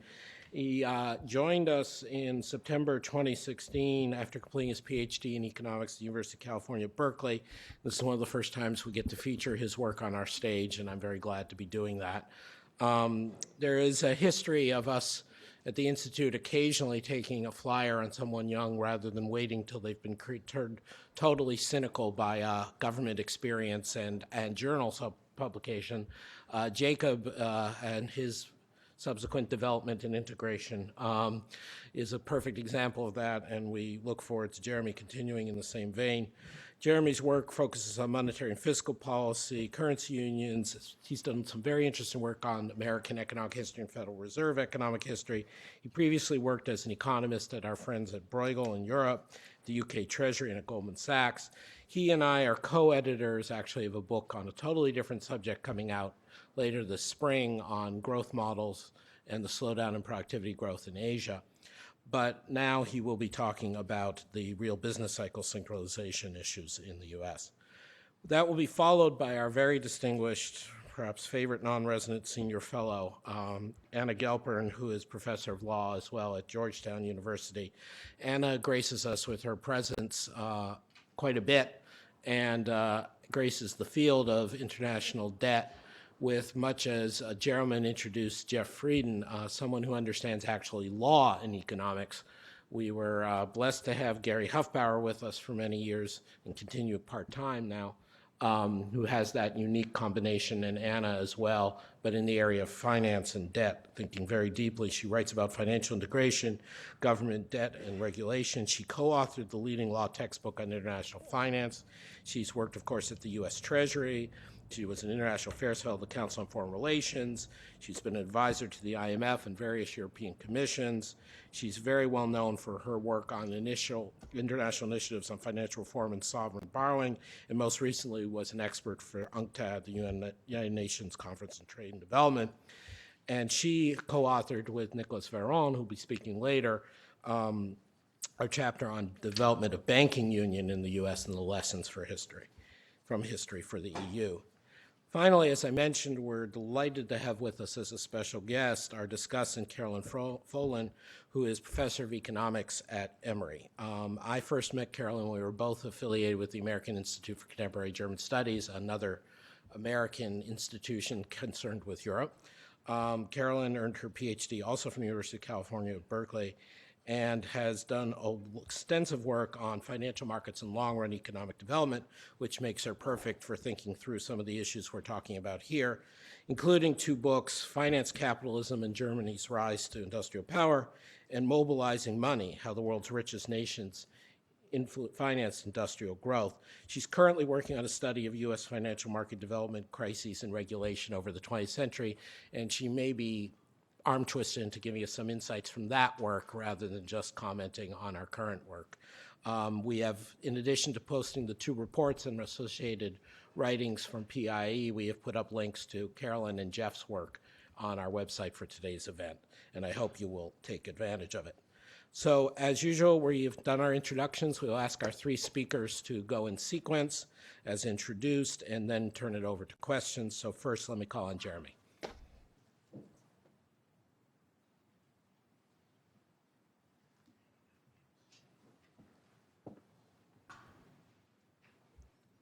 Thank you, Adam.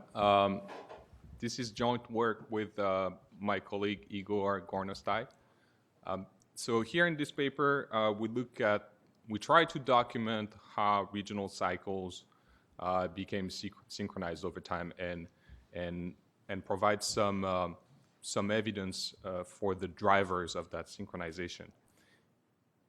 And the starting point is both the importance of this idea that in the optimal currency area literature that having synchronized cycles is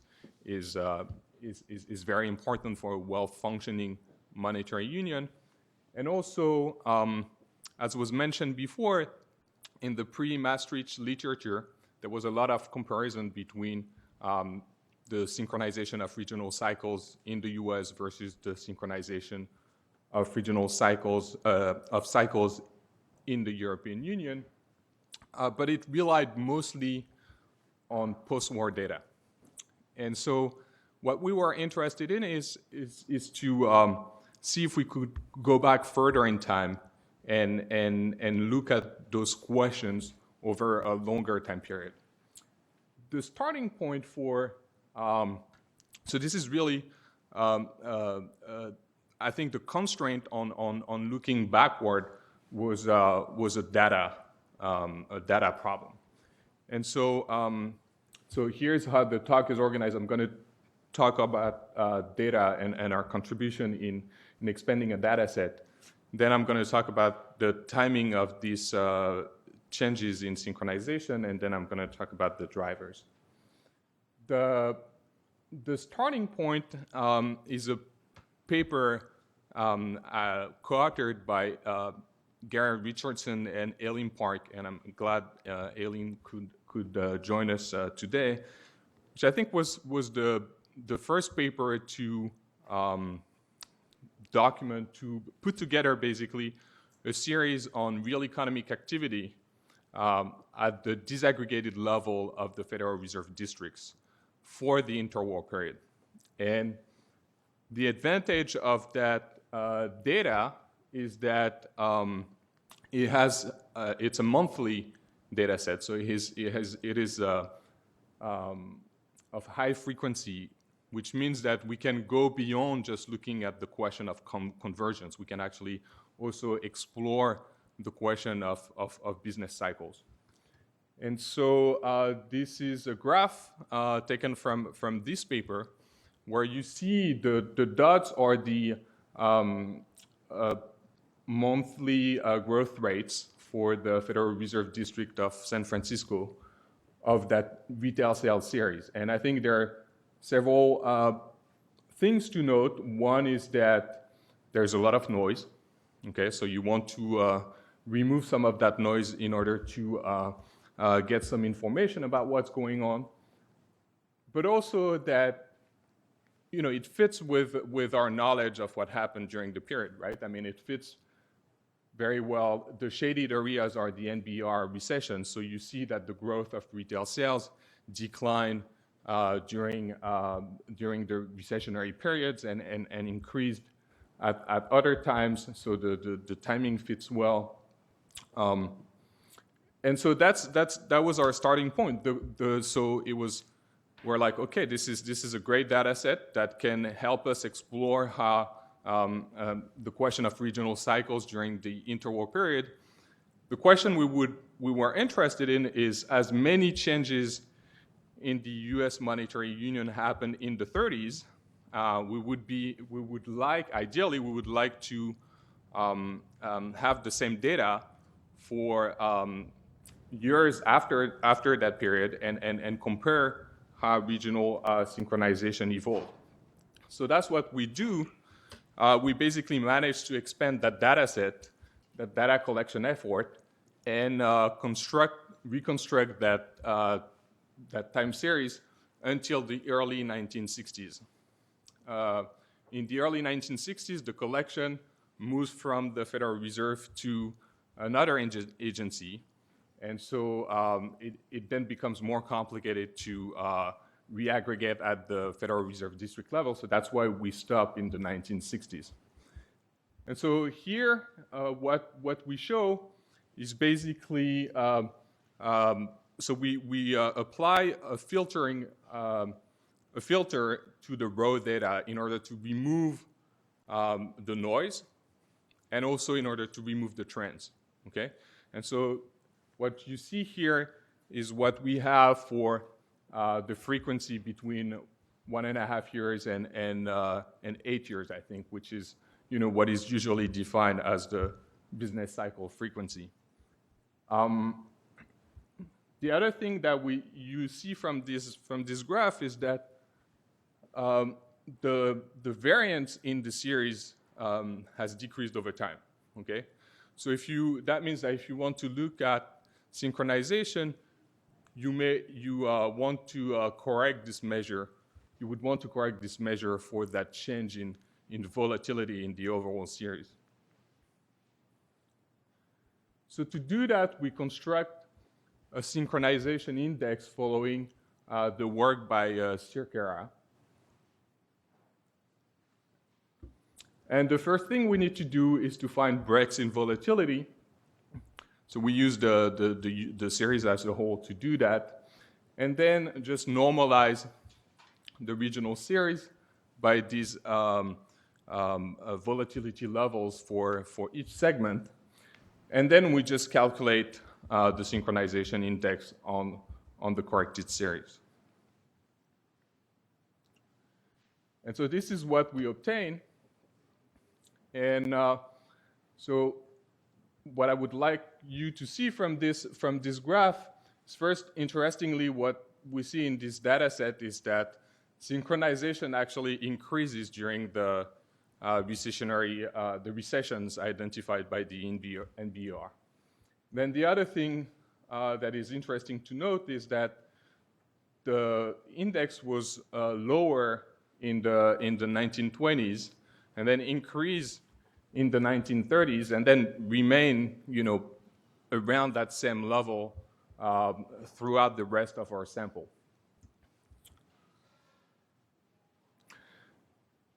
Now, obviously, this is a new economic series, so we would like to be able to. I think what I showed, the figure that I showed at the beginning, where you could see the series, gave you a sense that it was a good proxy of the evolution of economic activity. The next question is whether this is a good proxy of the variance of economic activities across different geographic areas. So one thing we would like to do is to compare this synchronization index with the same index but calculated with another series. Now, the starting point of the paper is that we don't have another series for the 1920s and the 1930s, but we can do that exercise for later years. So this is what we do here, and it's easy to collect this data for the period 1990 to 1996 for both retail sales and for unemployment rates at the level of the regions. At the level of the metropolitan statistical areas.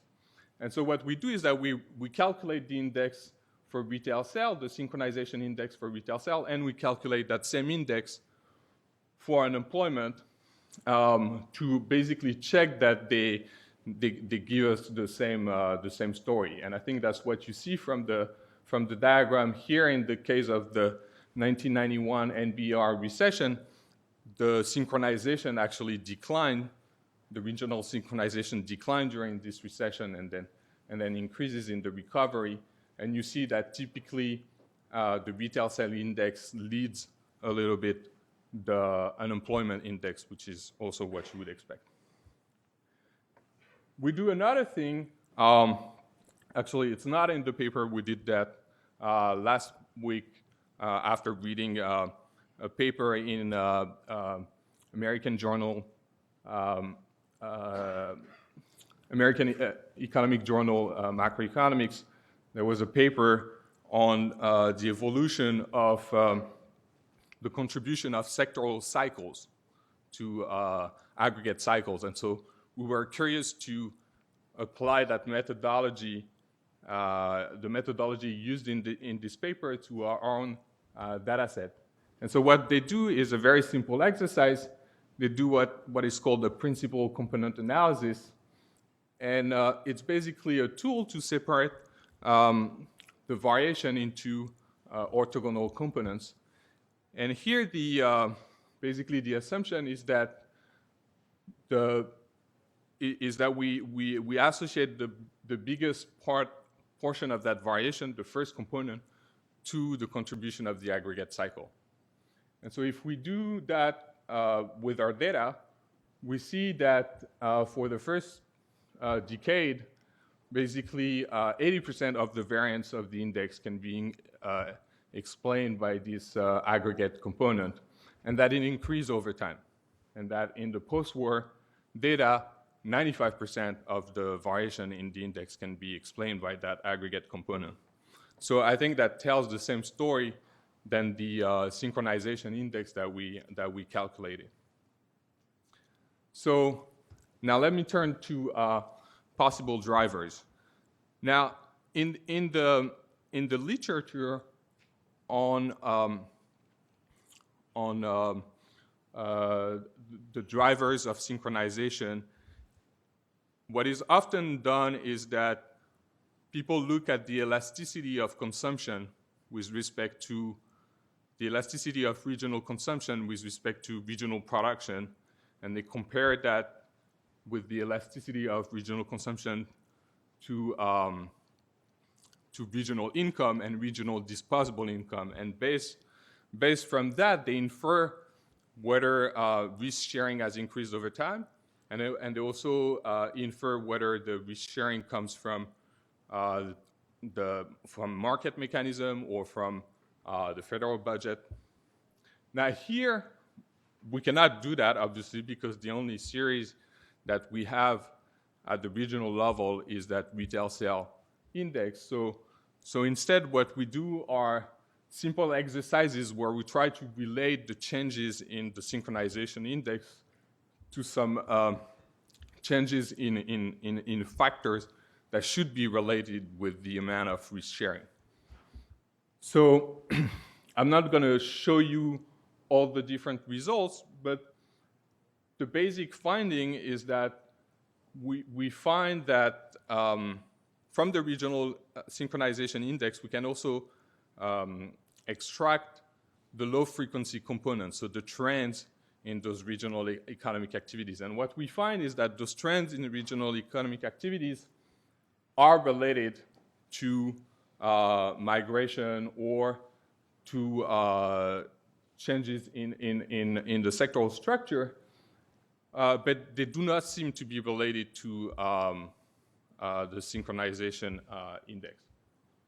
And on the other hand, what we managed to document is that there seems to be a link with changes in regional synchronization, between changes in regional synchronization and the importance of fiscal transfers, for example. So I'm going to go through that very quickly. Here what you see is, so one way basically a region can adjust to a shock is through migration, right? So here what we try to do is to collect data on migration rates across region.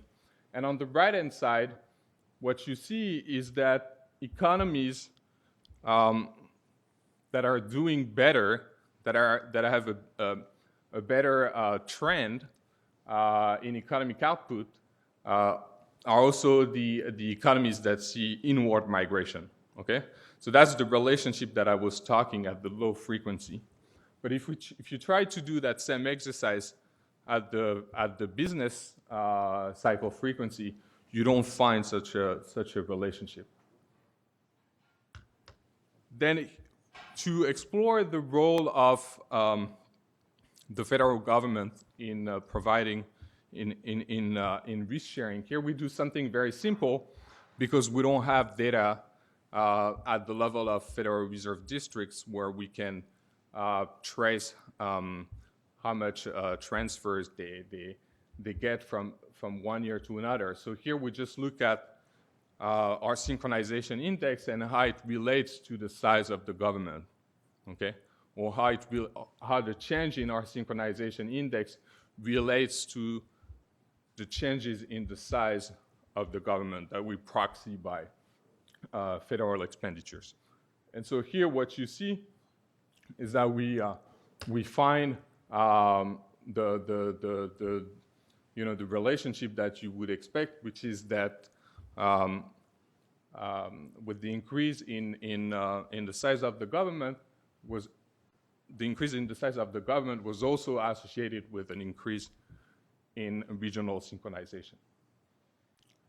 So let me conclude here, and I think what we've tried to do in this paper is to document a little bit more empirically why the 1930s was a defining moment for the U.S. monetary union, and we've documented the change in regional synchronization that happened during that period.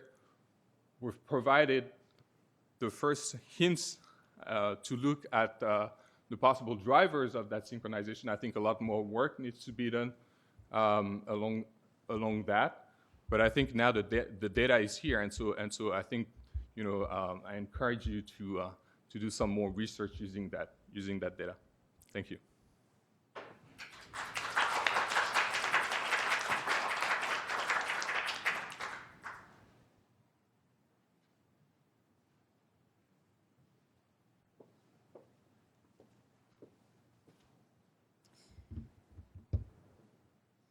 So thank you very much for including us. It's a privilege, and it's actually a lot of fun to think about U.S. banking history from the European perspective. So Nicola and I decided to be a bit modest, so you'll see that unlike Jacob, we skipped the lessons part in the slides. You'll find it in the paper, and we thought it was partly a bit rich for a lawyer and a mining engineer to be extracting lessons from economic history, so we'll tread gingerly.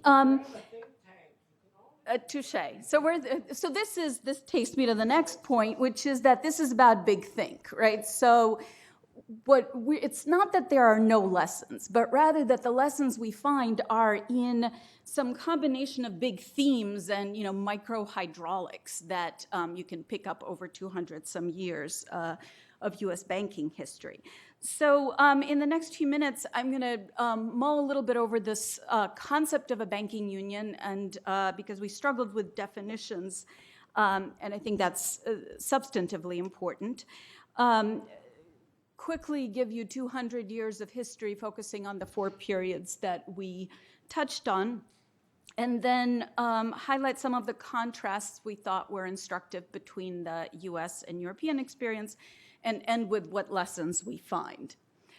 So banking union is a European term, and it would be and has been found utterly bizarre before a US banking audience.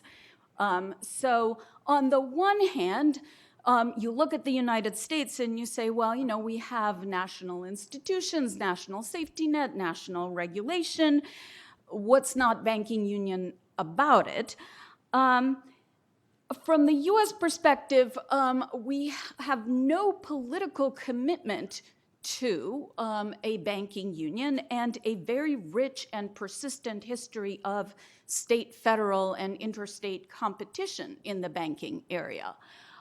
So what will sound a lot more familiar is an idea of banking federalism, where there's robust kind of power distribution and power struggles between the federal and the state. But of course, the word federal is taboo in Europe, so we're kind of caught.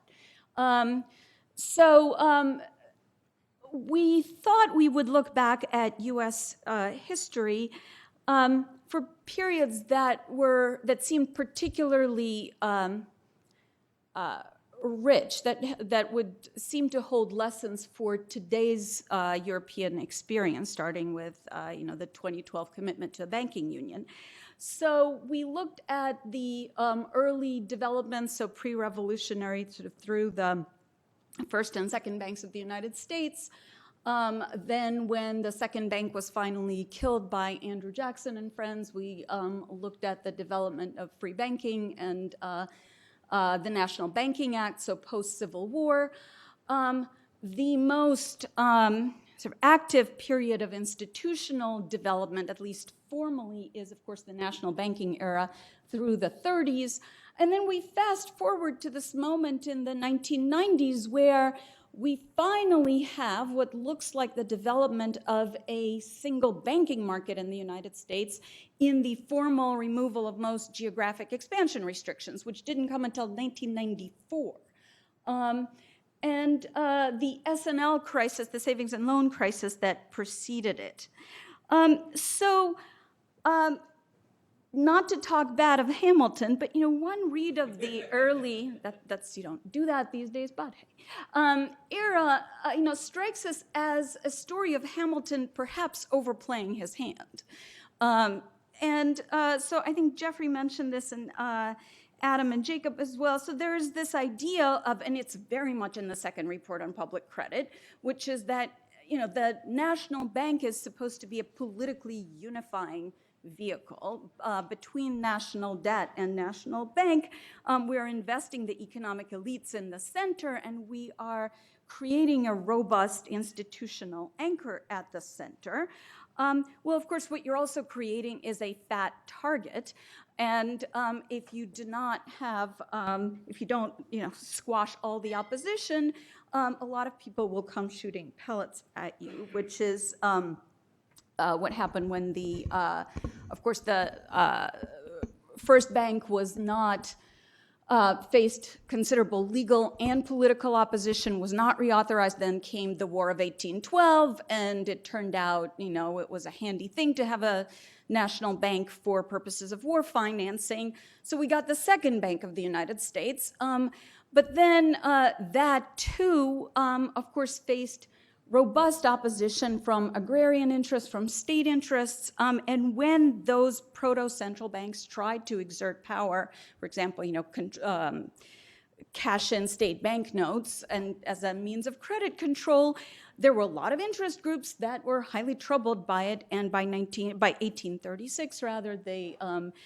succeeded in killing the central bank project. That was an object lesson in institutional design going forward, because we didn't really ever have another kind of proudly central institution for a good long time. If you look at the founding of the Federal Reserve, it was a massively hybrid compromise between public and private interests and between state and federal, right? And moreover, it had this peculiar geography that didn't really map onto the state boundaries either, right? So it was an unbelievably delicate economic compromise that very much came on the one hand of the lessons of the past that remained alive, but also as Jeffrey said, there were interest groups that had a stake in how the project came out. Now, in the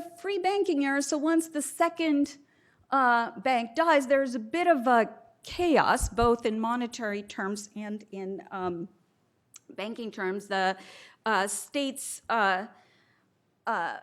exhibit a great diversity of banking institutions, and there are some bank-state linkages of the sort we see in Europe, but some also not necessarily, but some also different ones, right? So some of the state defaults in the 1830s and 40s were partly prompted by failed state investments in banks. So there was some state ownership of banks. In some states, they did make banks hold state debt, and that didn't end well in the 1850s. But all of those were fairly diffuse and diverse institutional experiments.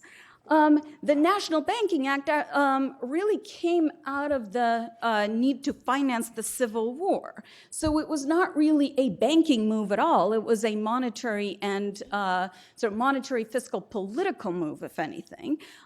So you have the National Bank Charter faced with the need to finance what ends up being like $3 billion in war costs, and with $70 million on hand. Radical measures are in order.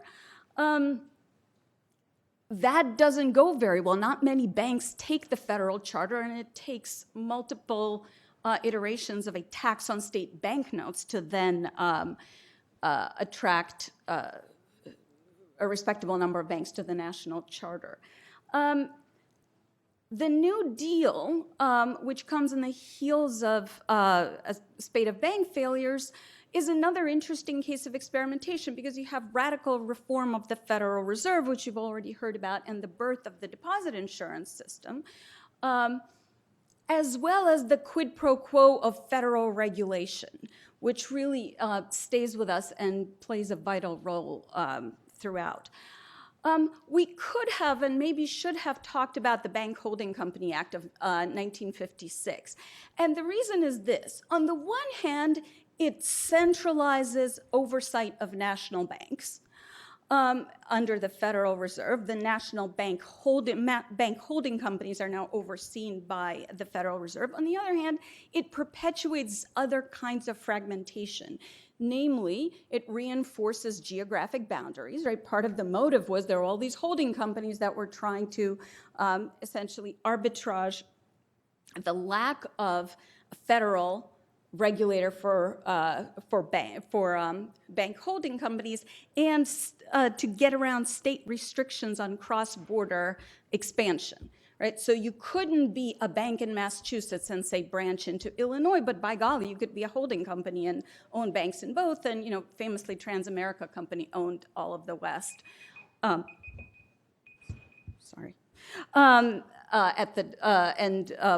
this backlash. So it was at once a centralizing and a fragmenting move. The savings and loan crisis is interesting because you had a lot of regional variation with small institutions. And then a lot of crisis measures that then prompted, led to the removal of geographical boundaries. Right, so I only have a few slides, so this is not, Some of the big picture parallels and contrasts. You've already heard that such banking union as we have has taken more than 200 years to build. After all those iterations that I just talked about, we still have a dual chartering process. So Europe is ahead of us, right? We still have state chartering and federal chartering of banks, even though deposit insurance and the lender of last resort largely extend to both. There's a robust fight, which you see in the courts and in the Dodd-Frank Act on business conduct regulations, where again, states have still a very robust role. Throughout, you see competition among states and between states and the federal government. Now, it is striking if you think of U.S. history, sort of U.S., I guess, well, this is Jeffrey's province, but sort of U.S. federalism history in highly simplified terms, you could argue that we start with a political union, which is a touchy subject in Europe, a fiscal union, which is a touchy subject in Europe, a monetary union, which Europe had some time ago, and a single banking market, which Europe arguably had decades ago. So you could look at U.S. history, although all of this is contestable, as the opposite of the European sequence, which of course suggests that these grand sequence claims may be, should be carefully made. Now, Europe comes up with the banking union in response to this problem of the doom loop or the bank state vicious circle. As I mentioned earlier, we have bits and pieces of this, particularly in the 19th century in the US, but you don't have that, but it's really scattered, isolated, and sort of time limited, right? So that whereas the European Banking Union is launched in response to a big salient goal in a short time frame, in the United States, the banking union, again, such as this is, developed in response to a multitude of crises and imperatives over time. So we don't have this kind of single goal, single design situation. Moral hazard, of course, has already been mentioned. There is an argument, which again is a bit of a caricature, that the US begins from the point of market discipline. I think the better way to talk about it is weak center monetary chaos in the 19th century. So if you want to call it market discipline, that's fine, but I think there are different ways to describe it. States experimented with insurance going back to the 1830s, and state insurance schemes keep coming back. That's another one of those kind of institutional features that seems to be pretty resilient, but they fail each and every time. Last time in the 1980s, of course, with the savings and loans. Federal safety net extends in increments. You could argue that the National Banking Act, which of course put federal government debt behind banks, right? You had to hold government debt in order to get a national banking charter, was both a sort of state, a bank government loop moment, but also a safety net moment. Implicit, there is an actual state guarantee behind state banks, but that obviously was quite weak. And then what happens later is, an explosion in state bank charters and another round of state insurance schemes. But what you get is also regulation and supervision, quid pro quo. You get the National Banking Act. You also get, for the first time, a federal supervisor, the Office of the Comptroller of the Currency. With the Federal Reserve, even as weak as it is, you get some quid pro quo in exchange for its lending capacity. And with the 30s, of course, we get the FDIC. And Nicola and I are still hashing this out in our heads, but what looks like the irony of Europe is that their safety nets were able to bail out banks before they failed in a grand way, right? In the US, we never really had the willingness or the kind of fiscal robustness at the state level to bail out large banking systems. All right, so this is our conclusions, such as they are, and I think they fit into three buckets.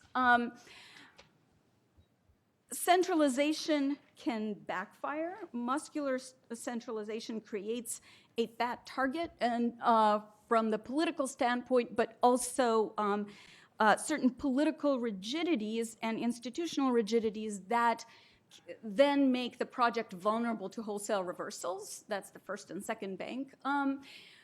Now, the second lesson in some ways is in tension with the first, which is that if you leave room for competition and arbitrage in your institutional design, there will be competition and arbitrage in your economy, right? So that, the fact that, for example, state charters ballooned even after the National Banking Act and the taxes on state banknotes is an interesting moment. This is what gave us checking, right? You're going to tax state banknotes? Fine. We're going to go to deposit banking and checks. But it was a very conscious compromise, right? You couldn't stamp out state banking in the aftermath of the war, of the Civil War. The third lesson and the final lesson is that when reform has been successful, when it has lasted, it has been iterative. If you look at the changes in the design and authority of the Federal Reserve in the first few decades of its existence, it's mind-boggling. It's a different institution in the 30s than it was in the teens. FDIC starts out as a provisional FDIC in 1934 and then becomes permanent. Now, not until 1991 do you get, say, risk-based premia, insurance premia, right? So we have a very long history, again, of competition, of evolution, of adaptation. And of course, today, OCC, North Carolina, and New York are battling over who's going to have the best fintech charter. So do we have a banking union? I suppose, of sorts, but perhaps caution and attention to small-scale bargains deserve more attention. So thank you.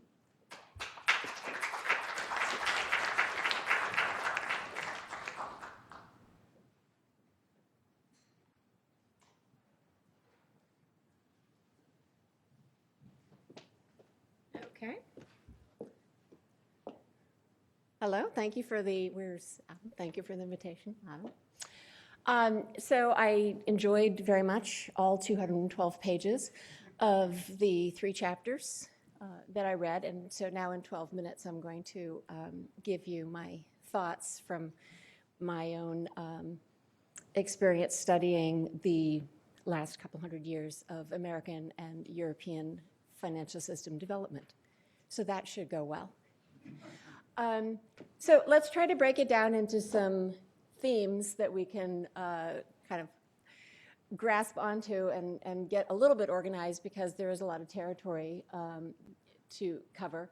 And actually, because I thought the earlier parts of the work were really integral to the later parts that I was supposed to be commenting on, I actually read them as well. And so, you know, these themes of when and how did the U.S. complete its monetary, fiscal, and banking union clearly come through. And throughout the work, you'll see that the Great Depression was really critical for banking regulation, and the New Deal was really critical for fiscal union as well. And in fact, that it altered monetary union as well. So that'll be a focus. World War II, though, also comes through as an additional boost to fiscal centralization, so that's important. And then, of course, as you've just heard, the 1990s and beyond for banking union, and we're still trying to figure out if we have banking union. So then we have to think about these questions of, well, what would make union in Europe more complete? And as you've already heard as well, that fiscal centralization is a key element of that unification process. But at the same time, it was less underscored, but I think really critical is the idea of risk pooling. So I'm going to talk a little bit about the question of risk transfer and how you can achieve that in Europe or not. And that brings about these key sticking points like doom loops, and have we actually solved them, and are they solvable? Or do they just change into different flavors and forms? Regional economic differences, and whether that's really critical to having a union, that those regional differences be mitigated. And then, of course, I think what I'm going to end with is the problem of political integration, and how that's a really stark dividing point. The line of division between the U.S. And Europe, and looking over the longer history, you'll see that's really crucial. So the points that really resonated with me reading through this, and you'll see that I was also struck by the long and winding road metaphor. You know, the U.S. is widely known as being kind of a crazy anomaly in financial development, and as Adam mentioned, I wrote this book on comparative financial history and how financial systems developed in the wealthy economies, and the U.S. is, while there are some common themes, the U.S. is really anomalous in a lot of those areas, and particularly in banking is just crazy. How banking has been organized in the U.S. over time. This episodic nature of U.S. monetary regimes and regulation, and I'll talk a little bit about that, and as I've already said, the anomalies in the U.S. banking industry. Additional evidence that I want you to consider is the effects of capital markets and how that's connected to banking integration. That's really what I'm working on now, and so of course I'm going to show you a little bit about that, because I think it actually is really relevant to all of the work here. The emergency currency and the proto-lender of last resort is also part of this, and I'll talk to you about that. That came about after the Panic of 1907, and I think was a really critical shift in how financial markets, capital markets, and banking worked in the U.S. Prior to the Fed, shortly prior to the Fed. And then I'll also show you some significant changes due to Depression-era regulation. So a lot of that has to do with capital markets and money markets in the U.S. so which I think is kind of the one area not covered in the paper. So of course I was eager to jump in that area. And then of course the lingering doubts that everyone's expressed so far: has the U.S. solved its banking problems? As I indicated earlier, this question of the doom loop, there are different flavors of these, and I think we still have them. The U.S. really doesn't compare to Europe in a lot of ways, and we've already heard about that from previous speakers. And then the kind of final question that I want to leave you with is going to have to do with how much better off would Europe be if it were more like the U.S.? And again, that's more of a question than an answer that I have for you. Okay, so the area that I really want to hit on most is relating to capital markets. And I think it was in the banking integration paper that the authors did give a nod to capital markets and said, basically, capital markets are probably important, but this isn't what we're talking about in this paper. And so what I'm going to urge them and also the monetary policy people to think about is how relevant the capital market changes were for unification in the US. And in particular, capital market integration happened really early in the United States, even though there were interest rate differentials that are noted throughout. Regionally, there were interest rate differentials. The capital market was pretty well integrated, and someone even cited the Lance Davis, my former Caltech colleague, who's now deceased. Lance Davis wrote famously about this in the 1960s, about capital market integration and how that happened really soon around the Civil War. So, and there are other authors, and they're cited in the paper too. There is mention of this. Again, it's, I think, just needs to be brought out to the fore a little bit more.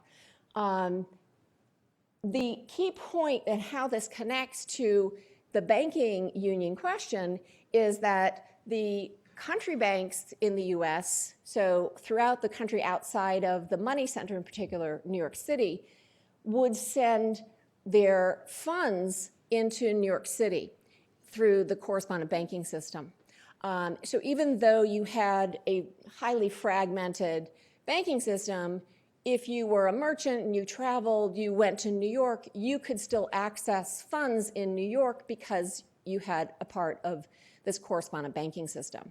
Okay, so on the surface, the banking market was much more fragmented than it was, in fact, because of the correspondent banking system. And in particular, they used this money market called the call money market. And so I'm going to tell you a little bit about that. The call money market was a really crucial innovation in US capital markets. And unfortunately, we do not have data on the volumes in the call money market until the Fed actually started. One great thing about the creation of the Fed was that they started collecting just reams of data on all sorts of interesting things. And in particular, they collected money on the volume of call money. So I pulled this data and I put it into two separate graphs. I don't know why this isn't digitized. Well, it is now because of my wonderful research assistants. I have wonderful students at Emory who love to do research with me. So as the cost of entry, they get to do data entry. It's very important. It's like learning how the sausage is made, right? When you use data sets that you just download from whatever NBER, you don't really know what is in it. But when students work for me, they really learn what goes into the sausage. And so for some reason, this wasn't digitized, or that is, it was digitized in pictures, but it has not been machine readable. So one of my students, and for some reason, it's terribly hard to OCR these old reports. But she did it, in fact. This was just barely readable to do that. So she entered all these data, and you can see from the pictures, as I said, unfortunately, it only starts in 1917. But what you can see from that is it should be orangier than it looks here, that the amount of money, capital flowing into New York. So this is the holdings of these broker loans. They're called broker loans, street loans, and call money. So they're separate because they had different names on them. So it wasn't, and I couldn't confirm that they were exactly identical, but you look at the two graphs and they map to each other pretty well. What you can see is that the flow of capital from so-called country banks, that is outside the money center, was very, very strong, and especially in the mid-20s. And so I put some dates on there. And then you can see what happened was that, and of course this is in the early years of the Fed, right? So even though the Fed had come about and started open doors in 1914 and was trying to encourage the creation of a national discount market, the country banks preferred to put their money in the call money market. So it was, this was discussed in the literature, the contemporary literature, that the Fed was struggling throughout the teens and 20s to create a national discount market. And part of the reason I've read from contemporary sources is that the local banks didn't want to be beholden to their well-known local customers. They'd rather have the arm's length relationship with the New York City money market, and it was very, very easy to get in and out of the call money market. And so I think this is a really critical institutional element of the US system that should be considered in this work. You can see what happened. Do you see what happened to the orangey-red segment in the early years of the Great Depression? So what happened was that basically this was destroyed by the big financial crisis in the early 30s. And that's when we start getting the more national regulation, the Fed changes elements as well. So let's look at these periods. I won't go back to the history, but looking at the national banking era up until, basically from the Civil War up until 1908, and I'll show you why I break it at 1908 and not 1914. As we've discussed, there were many panics. There was no central bank or official lender of last resort, and I'm kind of splitting off those two elements of a central bank because at that point we had private and ad hoc intervention. Someone already mentioned, or I think it was in one of the papers, the famous intervention of J.P. Morgan in 1907. In fact, that wasn't just J.P. Morgan, it was also the U.S. Treasury that jumped in and forced liquidity into the New York banks.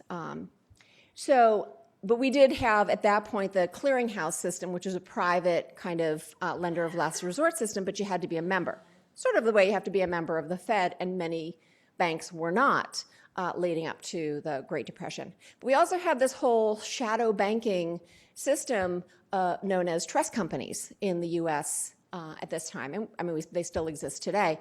But they were outside of the safety net. They were outside of the clearinghouse. And so that's why it required Treasury intervention. But we did have active Treasury intervention in the 1907 panic, and probably others that I haven't studied and don't really know about. What happened was there was a massive, very sharp panic in financial markets, and it was connected to the call money market. So that's why I started studying the call money market and gathering interest rates on the call money market, because it was implicated so seriously in the panic of 1907. And I have this thing about data, and my students do too. When I start collecting data, I kind of have a hard time stopping. So I gathered a lot of call money rates on a daily basis, and so I'll show you that shortly. But what we found was that the Emergency Currency Act that was put into place, the Aldrich-Vreeland Act, came about because of this big crisis in the fall of 1907. And so Aldrich-Vreeland proposed a bill in January of 1908, and it essentially created a lender of last resort. So most people, when they think about the founding of the Fed, think about the Federal Reserve Act of 1913 and the opening of the Fed in 1914. But in fact, the original that's why I call it a proto-lender of last resort, was the Aldrich-Vreeland Emergency Currency Act of 1908. And I'll show you about the data in a moment, but what happened was a dramatic reduction in the volatility and the level of rates in the money market, in this call money market. And in fact, other people have studied the panic, the incipient financial crisis around the onset of World War I in 1914, and have found, Ellis Tallman in particular has work on this with various co-authors, and have shown that the pouring of liquidity into the banks in the summer and fall of 1914 nipped that financial crisis in the bud, because as you'll recall, the Feds didn't open until November, the Federal Reserve banks. Not that they would have necessarily known or done what the Treasury did in pouring liquidity, but it's reminiscent of what happened in 2008 when we had a financial panic starting in the US, and what did the Fed do? They poured money into what we would now, we call them non-banks, right? I guess they're now banks. But it was this same idea of, it is essentially emergency currency. Then we have, I've split the early Fed years into two periods, Fed 1.0 and 2.0, because as we learned from the presentation on the monetary union, the chapter, it wasn't really presented, the central bank with centralized fiscal backing really came about during the Great Depression. So let me show you, where do I point this? I'm not hitting the right, I wasn't hitting the right button. User error. So as I said, I started collecting data around 1907 because the Panic of 1907 involved spikes in the call money market rate. And so as you can see here, that morphed into gathering daily data from 1900 through 1933, because, you know, the more I collected, the more interesting it got to be, because I noticed that by the end of 1907, and certainly by January of 1908, there seemed to be no volatility in the money market. And so we kept going, and then we went backwards, because I thought, well, we should look, maybe that was just anomalous around 1907, so we went backwards, and so eventually we collected 33 years of daily call money market rates. And there's a little picture in the Money and Exchange. You can see that my students went day by day and pulled that call money market report. They were available on the New York Tribune, which published a little report every day until 1922. You can't get it because of copyright laws. And then they went to the Wall Street Journal on ProQuest and pulled a similar report from the Wall Street Journal. So anyway, you can see very clearly, although I do the appropriate statistical tests for the academic paper that I'm working on to prove that statistically you can prove you can see very clearly with your eyes, which is that the last major spike in the call money market came during late 1907. And so what I interpret this as meaning is that that lender of last resort facility, although simply an emergency currency arrangement, which was a federal law, so it is of note that that was a federal level institution that was put into place. And in fact, it was not used in its first round. That is, it was a temporary provision. It was renewed in, I think, 1913, and produced a lot of emergency currency. And as soon as, because that had just been renewed, as soon as the war broke out in Europe and it looked like there was going to be a financial crisis, and you may recall that the New York Stock Exchange was shut, that was actually in cooperation with the Treasury again. So the Treasury played a really important role in enacting or regulating financial markets, and that was crucial to the banking markets at the time. And so you can see that that never had an impact again. That is, the call money market was completely stabilized by this at least willingness to intervene, even though they didn't even have to intervene most of the time, you'll see that more dramatic rate reductions came in 1933. And now I'm going to speed up. But here's another interesting phenomenon. What the Fed did seem to do is reduce seasonality. So as we learned about when we talked about the regional differences, a big part of that came from the agrarian nature of big segments of the US. And of course, after World War II, that the US agricultural regions became less dependent on agriculture. But even before that, with the entrance of the Fed and more kind of attempts to enact monetary policy to reduce cycles, this is using a filter, a typical seasonality method. And so what I did was I broke it into up until 1908, from 1908 to 1914, and then after 1914.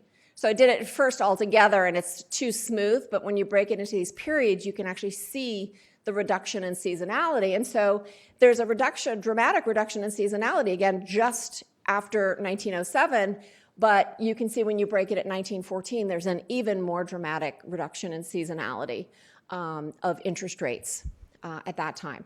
So seasonality of interest rates comes from these regional differences, because during the fall harvest and the spring planting, you would have a draw of funds back to the country banks. And so that would affect the New York market and cause these seasonal panics, which the 1907 panic was kind of the last one, unless you consider 1929 a fall panic. Okay. Credit spreads, I'm running out of time, so I'm not going to get into too great detail, but this is showing you that credit spreads also generally dropped off after 1907. And then I wanted to just talk about doom loops, since I'm running out of time, and I've kind of already said this in the introduction. I want to point out that we haven't gotten rid of this problem. They look maybe a little bit different. They're maybe not the sovereign versus bank ownership of sovereign debt. But we can see that this kind of behavior of the government needing to bail out banks because of the bank's role in economic stability continues. And so I don't think that that is going to go away, and I don't think that the proposed solutions for that necessarily will ever make that go away. So recurring themes of unification and centralization. And so in this same Bloomberg editorial that I read, it said, what is needed is a grand bargain between more vulnerable countries such as Italy and stronger economies such as Germany. And that came up also in our discussion today. And it really made me think about, are we really looking at a period in which European member states want to cooperate that closely? And how does Germany feel about bailing out Greece, right? When we have a hurricane in the US, all across the country, people think we should bail out people who built on floodplains in Houston, right? Can you imagine that level of, I'm not one of them, but, right? I mean, so how is that different from Germany voting or favoring bailing out Greece when it completely lied about its fiscal state, right? That's the sort of question you want to ask. Does that have any hope, right, for success? And so I got to thinking about, what is the more accurate comparison? Because of course the U.S. grew from itself. You can't really even compare the political organization of the U.S. to Europe. It would be more apt to compare, creating now a union of North America, right? And then I looked up and I thought, well, how many countries are there? And I was shocked to find that there are actually 23 sovereign states, including places like Barbuda. Yeah, well, exactly, right? So it's kind of hard to fathom that you would get that level of political integration. And it seemed to me, looking back at the long history of the US and including these issues of how integrated capital markets were, that it's just a whole other ballgame. It doesn't mean, it's not a worthwhile pursuit, but I think it would be like if you just created states today and you asked California to bail out West Virginia. How eager would the wealthy elites of New York and Atlanta, which is incredibly wealthy, feel about bailing out Appalachia and the Rust Belt, right? And it's a problem. It's a problem here, but we're so stuck together now that it's not going to go backwards. But, well, of course, if you looked at the budget for 2019 that was just proposed, it does include dramatic cuts to Social Security. I can't remember the amount, but huge. Anyway, I've clearly gone over my 2 minutes. There's a link on here. I could not figure out at 11:52 last night how to embed the charts from the OECD, but you can click on that and look at the growth path of various OECD countries. This has 6 or 7 OECD countries on there. And it will show you that, by and large, they are in sync.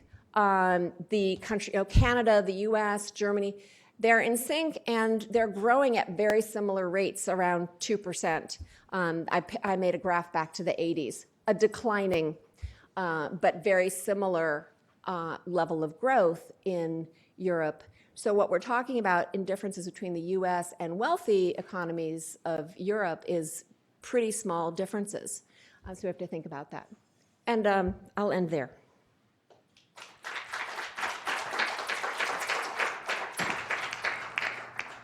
Thank you, Carolyn. Please don't sit down. If I could ask Anna, Caroline, and Jeremy to come up, and we'll have discussion of what was obviously a very rich, in-depth set of work.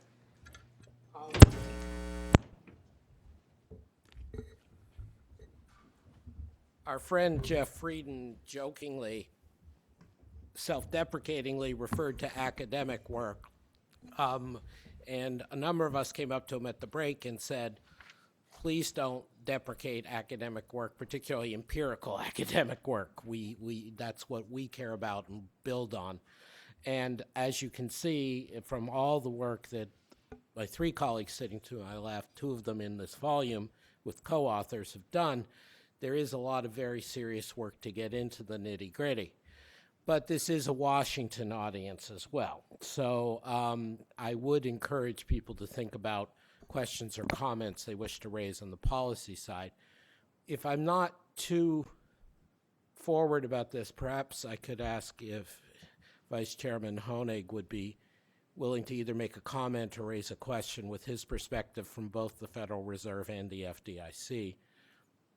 Well, thank you. Please wait for the mic. Thank you. I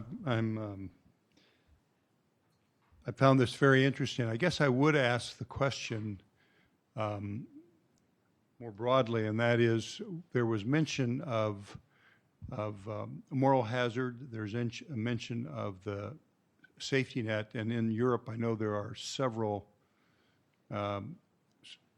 deposit insurance organizations throughout each of the states and so forth, and yet there's this continuing effort to have a European Union deposit insurance fund. Is one of those, I guess, the impediments to continuing that the concern for moral hazard, or is one of the impediments the protection of dozens of smaller deposit insurances within state, combination of the two, and what's the likelihood of getting that as you go forward to a banking union and more of a central control? Anna may want to respond, but I'm also wondering if her co-author, Nicholas Verone, wants to come in on that. Jessica, could you give the mic to Nicola? We're getting all, Anna, please go ahead. While Nicola is getting the microphone, this is totally his question. What fascinated me about reading about this period is the competing pressures on the one hand for a central bank from the big banks and against deposit insurance, which would have benefited the smaller banks. And in a sense, you could see the Fed reforms and the emergence of the FDIC. I mean, you know much better than I do. right, as sort of the result of this bargaining process, right, which took decades. And the experimentation with state-level deposit insurance, of course, goes back a century. And Nicola, in addition to addressing this, I think there was something related that I misstated in my original presentation. You might know. But anyway. No, I think this was in Anna's slide before last on moral hazard. The big difference between Europe and the United States is that the US has been comparatively parsimonious in building up public guarantees of its banks. And of course, there is a debate about too big to fail, and there is a debate about TARP, and what exactly does it mean to have ordinary OLA, and all that. But if you compare that to the observed behavior of European member states, including non-Euro member states like the UK, in the crisis, the US has a lot of market discipline, for better or worse. The extent of bailout, even of junior creditors, even of shareholders in the early stages of the crisis, even for reasonably small banks, is just extraordinary. What we had in Europe seen from a US perspective. And you know that in cases like Dexia or Fortis or Royal Bank of Scotland, actually member states bailed out shareholders to a very significant extent, not just creditors. So this is not to say that we don't have a too big to fail problem in Europe. This is not to say that there haven't been cases of excessive public guarantees in the US. All these are legitimate debates. But the blanket guarantees in Europe are extraordinary seen from a US perspective. I will expand on that, of course, later today. I think Jacob wants to come in, but just one brief point, self-interestedly. As someone who sat there without direct responsibility, but quite a bit of knowledge about cleaning up after Royal Bank of Scotland and Lloyd's HPOS, I want to be clear that when I said their moral hazard isn't an issue, I meant fiscal moral hazard of sub-federal governments. Moral hazard in the private banking sector is plenty an issue, as you, Tom, have shown leadership on, and as everyone at the Peterson Institute has spoken about. Jacob. No, actually, it was a direct follow-up on what Nicholas just said, and also the data that you showed, Caroline, namely that it's very clear that there was essentially a blanket. No bank was too small not to be bailed out in Europe. But part of the logic behind that, at least in a political sense, was very clearly that the total over-reliance on the banking sector as a source of credit for the real economy across Europe.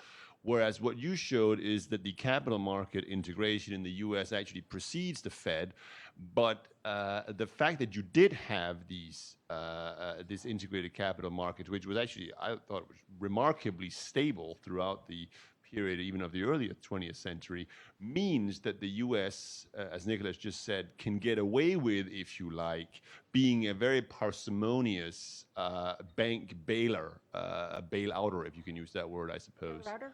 Yeah. Outbailer? Outbailer. Outbailer. Outbailer. Yeah. Okay, outbailer.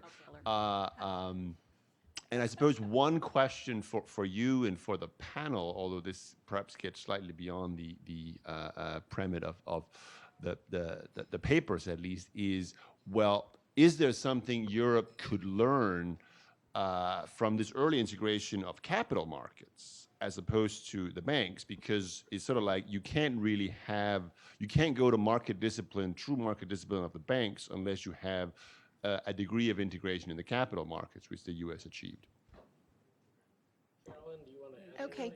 Well, actually, what that raises for me is the longer history of European financial development and the fact that capital markets were, prior to World War I, quite active and very well developed. And so it was really the disruption surrounding the interwar years, the Great Depression, and then really dramatically, I've studied mostly Germany, the disruption of World War II and the fairly dreadful history that goes beyond economics, of course, but that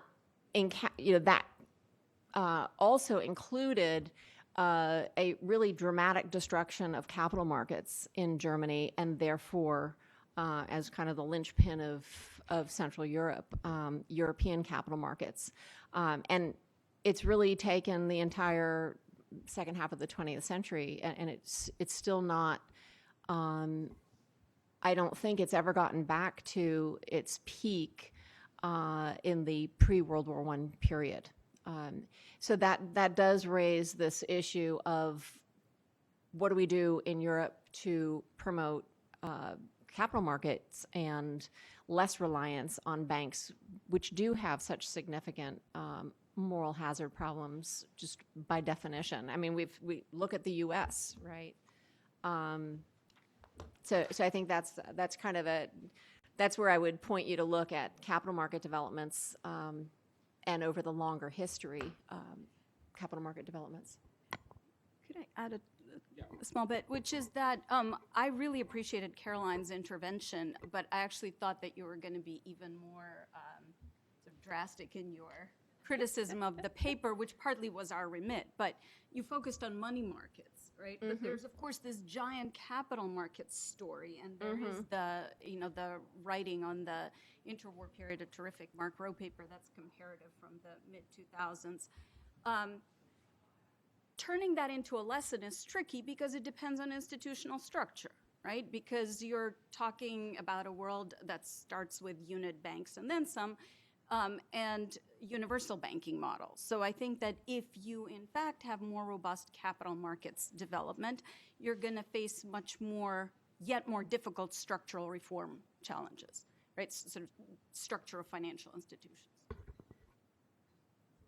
That's an interesting contention and a contentious contention that we may wish to return to in future discussion. Well, can I just say that, in fact, well, Adam probably knows my first book is about that in Germany, and in fact, the really I think important point of that work was to show that the universal banking system in Germany was wrapped up in this broader system of very active and deep capital markets, not like modern American or even European, but for the time, very highly developed financial markets and a lot of capital market finance of industrialization in Germany, and that was part and parcel of a universal banking system.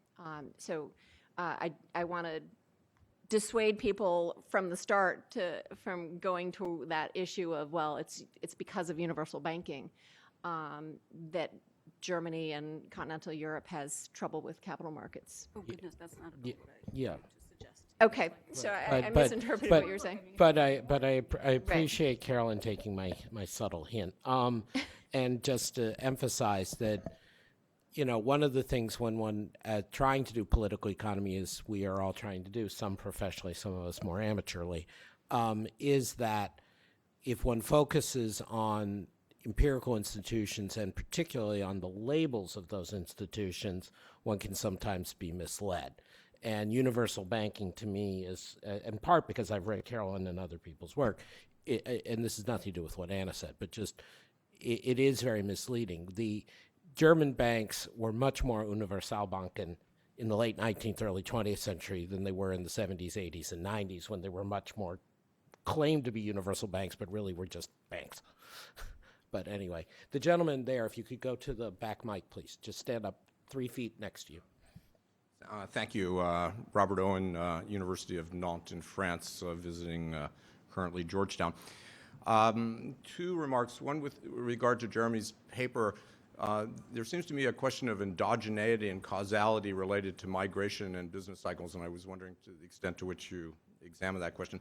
But then I wanted to open the floor to a more general query, which is that it seems to me that one's going through the exercise of drawing lessons from U.S. history for Europe, one has to explicitly address also the question of the limitations of and methodological problems that are involved. And clearly the club of European states is much more heterogeneous in terms of economic conditions and institutions.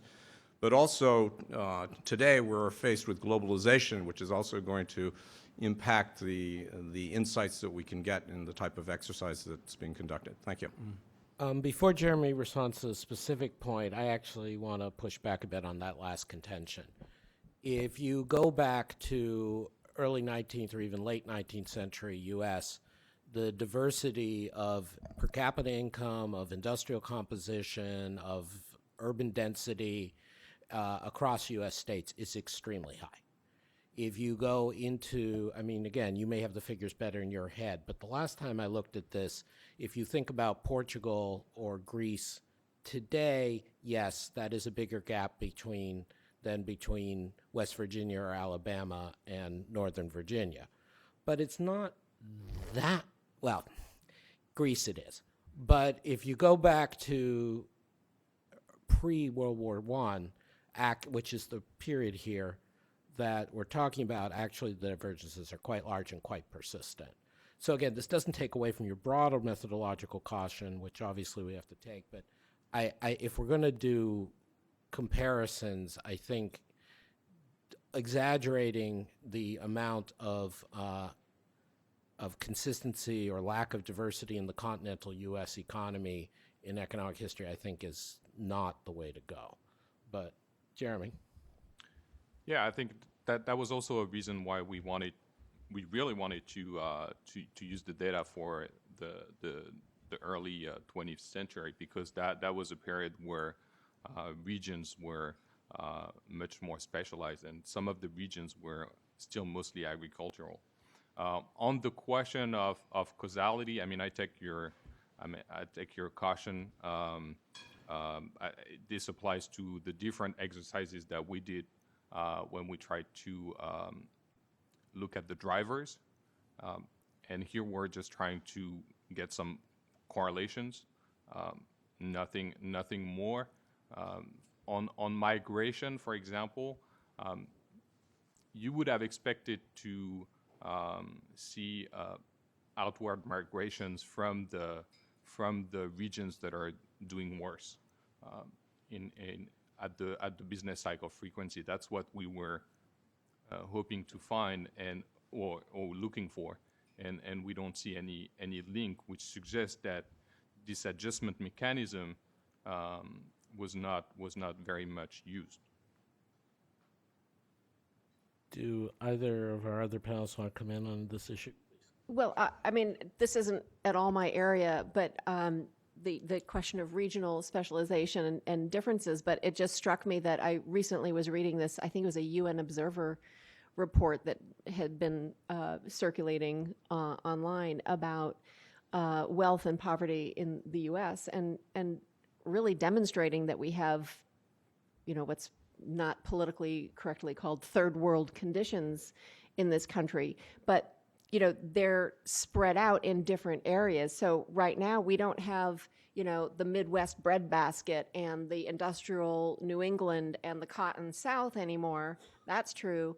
But we have great and increasing, worsening wealth disparity in this country. And it's become dramatically worse over the last couple of decades. And so we have this problem. It's just not divided up by states, although there is some element to that, right? Like the so-called red states actually tend to be on net takers from the federal government, and the so-called blue states, the wealthier states, that are net contributors. So I think if you somehow try to create this system in the U.S. today, I mean, it would be a lot more complicated now because of that that wealth inequality. But at least there was a movement towards over the late 19th and particularly the early 20th century into the early post-war years, really up until the 70s, of kind of dissolving some of that, mitigating some of that wealth inequality in the U.S. And I think that made the country more unified. And now I see a move away from that, and you see a lot of division in the country. Could I Anna, go. to that for a bit? So I want to take this back a little bit to institutional design and Caroline's comments, because what interests me there is that, New York's dominance as a reserve center was baked into the, the second of the National Banking Acts, right? And then one of the readings of the panics, both at the turn of the century and then in the 20s, is that New York banks didn't respond, that were hogging all of their reserves, didn't respond promptly enough, didn't know how, didn't have, or weren't interested to panics that originated, in the country, in the interior, right? And so then, to what extent does the redesign of this Federal Reserve System, with arguably, for a period at least, diminished importance for New York, but then it sort of comes back, to what extent does that help mitigate this sort of a problem? Maybe that's, sort of Jeremie in your story, but I wonder how much we can do with purely institutional design in the banking and lender of last resort sphere. Just because Jeremie is probably too modest, I would just tell people that we didn't feature it in the presentations, but in the Lessons from for EU Integration from U.S. History full report, available for download from the PIIE website, is another paper by him, co-authored with Shaheen Valeh, talking about some of these divergences between regions' actual interest rate conditions in the early days of the Federal Reserve System, which relate to some of these issues about whether New York was allowing funds to move around. Let me get ready here to close this. For now, we will invite those of you who are with us in person to join us for lunch. We'll invite those of you who are watching online to either have lunch, or if this is after the fact, to hit the fast forward button.